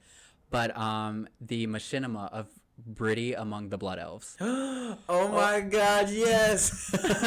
It's like Brittany be derping, Brittany be derping. Like, that was like the outro or something. And it's just like, she just like. There was somebody that did a vlog. Like, people used World of Warcraft for so much. Like, there were people that use it for the music videos. That this person made like an in-game video series. Yeah, it was like a reality show, and she's like, I'm a Draenei, and I hate Blood Elves, but I'm going to try to like them, and I'm going to go meet them. It was like a Draenei with a Blood Elf mask on, going around. And there was like city. a YouTube, I think, WoW Machinima, like, it was a whole channel dedicated to making music videos. And that's how we first found video game streamers and stuff. Yeah, like, that, it was like, there was such a community about it, yes. But, like, it was so much of our lives, and I do love it, and it still has, like, a soft spot for it. But why I quit was we were in college, so I started getting more into like partying and hanging out with friends and trying to do stuff and trying to like figure out where life was going. But also, it just took up so much time that I didn't really have anymore. I was in a relationship at the time, and it just wasn't fun. It just got very repetitive. Like we fully went from like playing the game for the game's mechanics and purpose to finding the community and getting like this really deep passion in it. Then finding role like battlegrounds and getting really into that. Then finding like the WoW community. Then like the role playing community. Then the reality competition community. And like I felt like I had just done everything I could do with WoW. It wasn't new. It didn't have anything new to offer. And by the time I was older, I didn't have the hours to put into finding new caveats of the game. It was just like I could get on and level and do the quest and the storylines, which were never my favorite part. So Yeah. I think if I truly think about it, it grew old for me. I do still miss MMORPGs. We've tried to replace it with a couple different games over the years. Yeah. I still love Baldur's Gate with its little fantasy thing. One day maybe I'll play it for real. But I don't know. I think it ran its course. I had my time with it. Though I will say, one day if we get a big enough community here and people want to do it, I say we make a one-day comeback for a reality competition RP. Oh, I mean, like I still know half the competitions we did. I will Fully. dust Like, could you off, imagine doing that? Yes, I will dust off my hosting hat, and I will gladly, for one day, buy a WoW subscription. Well, truly for a No, month. you can play for free. Oh, okay. I will come back. But also just log into mom's account like you used to, you know? Oh yeah, I'll just steal her account again. Aqua's still there. Yeah, she is. But yeah, I think I found different games that were easier to pick up and like It's definitely something you have to be committed to, put in time to, and that's where I've been with it for a really long time. I still play, but I can't play the way I'd like to play. Exactly. I don't have the space for the commitment. Exactly. Yeah, I like between this work and everything else I have going on, and it's just not at a point where I think I'm a really big video gamer at this point. I still play them, and if I find a game I'm obsessed with, I will. One day I'm gonna have to do some obsession on some of my favorite video games, but I don't know. For now, I think like she ran her course. I had fun with her. I think that's fair. I just felt like you should address it, you know. And you guys heard it here, fresh from the mic, fresh off the mic. And I would like to say I still play, but these days, like I was just kind of saying, I'm very casual with it. Like I'll run some battlegrounds. I'll run some like random raid finders, like random people to run a raid if there's some cool gear that I like, so I'll get. But So I'm just thinking about that slide you made. why did you quit? Yeah. I was like, sad night elf. And then I was like, oh, she's an Iron Forge, like Dunmorrow. How perfect. Iron Forge is my favorite capital And she's city. definitely a rogue because she's wearing boots and she's got daggers on the side. Yeah. So I was like, perfect. very Aqua Shadow. But I definitely don't play, like, I don't have a guild. I don't have, like, any of our old friends. None of them play anymore. Yeah. And if they do, like, we don't talk. It's just like, they're online, we're online. Cool. But it's not the same as it was. So I still, like, how I play it now is not the same way I'd equate it to the obsession. Like, that's a whole different time and era. You Yeah, know? no, I mean, like, we fully, like, this was our life. Like, I went to school, did my homework, didn't even care. It was a breeze to play WoW. Fully. Me and you would do homework at school so we could go straight home and play. And I'd like to say, like, the Sims competitions and stuff like that, that played into, like, it's all starting to, like, tie together in a way. Like, that aided us when we decided we were hosting these competitions and stuff like that. Like, it was just, I don't know. It was a very... Maybe one day we'll find a wonderful, beautiful niche for all of these talents. We have to come together. Well, we have But a for talent now- for making competition reality survivor / Big Brother games in other Julie video Chen games. put me on the strategy team right now. I know, right? I But just yeah, wanna I meet guess Cody. that is definitely it. This has been a long ass episode. Yeah. I'm gonna have to probably cut so much. And you guys deserve it because this episode is going to be the last one for a minute. it's 'Cause also we're- like a little finale episode for a little bit. Yeah, because we have to figure out some more like actual technical stuff of how we're going to film separate. I have a whole move I'm not recording in the middle of This that. is the last episode in this like environment. Next time we'll probably be wearing headsets and stuff like that. Yeah. Looking like real It'll be a different podcasters. vibe, yeah. This was like, this helped us get on our feet and figure out what we were doing. And now next we'll have to get a little bit more into the vibe. Exactly. Well, this was a great Oh, episode. it's like the end of season 1. It is like the end of season 1. Truly, this was the best season 1 finale. This was the perfect finale, actually. It couldn't have been better. Started with the Sims. Meanwhile, ending with somebody's World of just Warcraft. like a year from now finds this and they're just like, yeah, girl, I already clicked on the next episode. or like Or they're like me, like the way I like to listen to podcasts is I'll listen to the current and then I'll go down to the bottom when I catch up, listen bottom, and then when there's a new episode, jump back up. Yeah. Like, this is just too much. It's like, it's not that big of a deal. Yeah.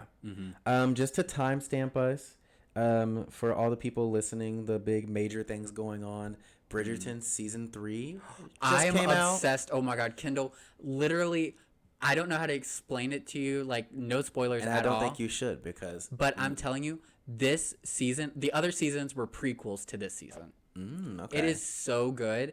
I was in here by myself working on my little arts and stuff I have over there, literally screaming and rewinding and screaming again. I just know there's a carriage scene. Kendall is so good. So good. And the music, it slaps like it does They every covered season. Jealous. Okay. Fun fact about Kendall, I absolutely love classical music, and I knew who the Vitamin String Quartet were before Bridgerton ever even started. And the Bridgerton Bridgerton playlist, I fully like go back and listen to it all the time. It's so and good. as soon as the season dropped, I was just driving to work one morning. I was like, hold on, if a new season just dropped. My camera just dropped, but it's okay. My camera dropped, but I still have audio. You're good. Yeah. I was honestly, just like, it probably died. It might have. Yeah, mine's on a charger. I was like, hold on. You're telling me a new season of Bridgerton dropped? That means new instrumental covers of pop songs dropped. My ass was listening to it, and then when I saw Jealous, I was like, let's go! Oh my God, I can't believe it! When they did Snow on the Beach by Taylor Swift, which has been an obsession of mine, it's just so good. Like, literally, like, I was teary-eyed and just like, it's so good. Girl, we gotta stop. This is why we did this, because we keep fucking talking forever. This is I think this episode is perfect of like how our phone calls typically go. Yes. And we came in like, oh, you had something to say, I had something to say. No, we're just gonna both talk about this shit. So yeah. At this point, my obsession was bedrooms, I guess. Yeah, the little miniature, my bedrooms over the years. Yeah. Honestly.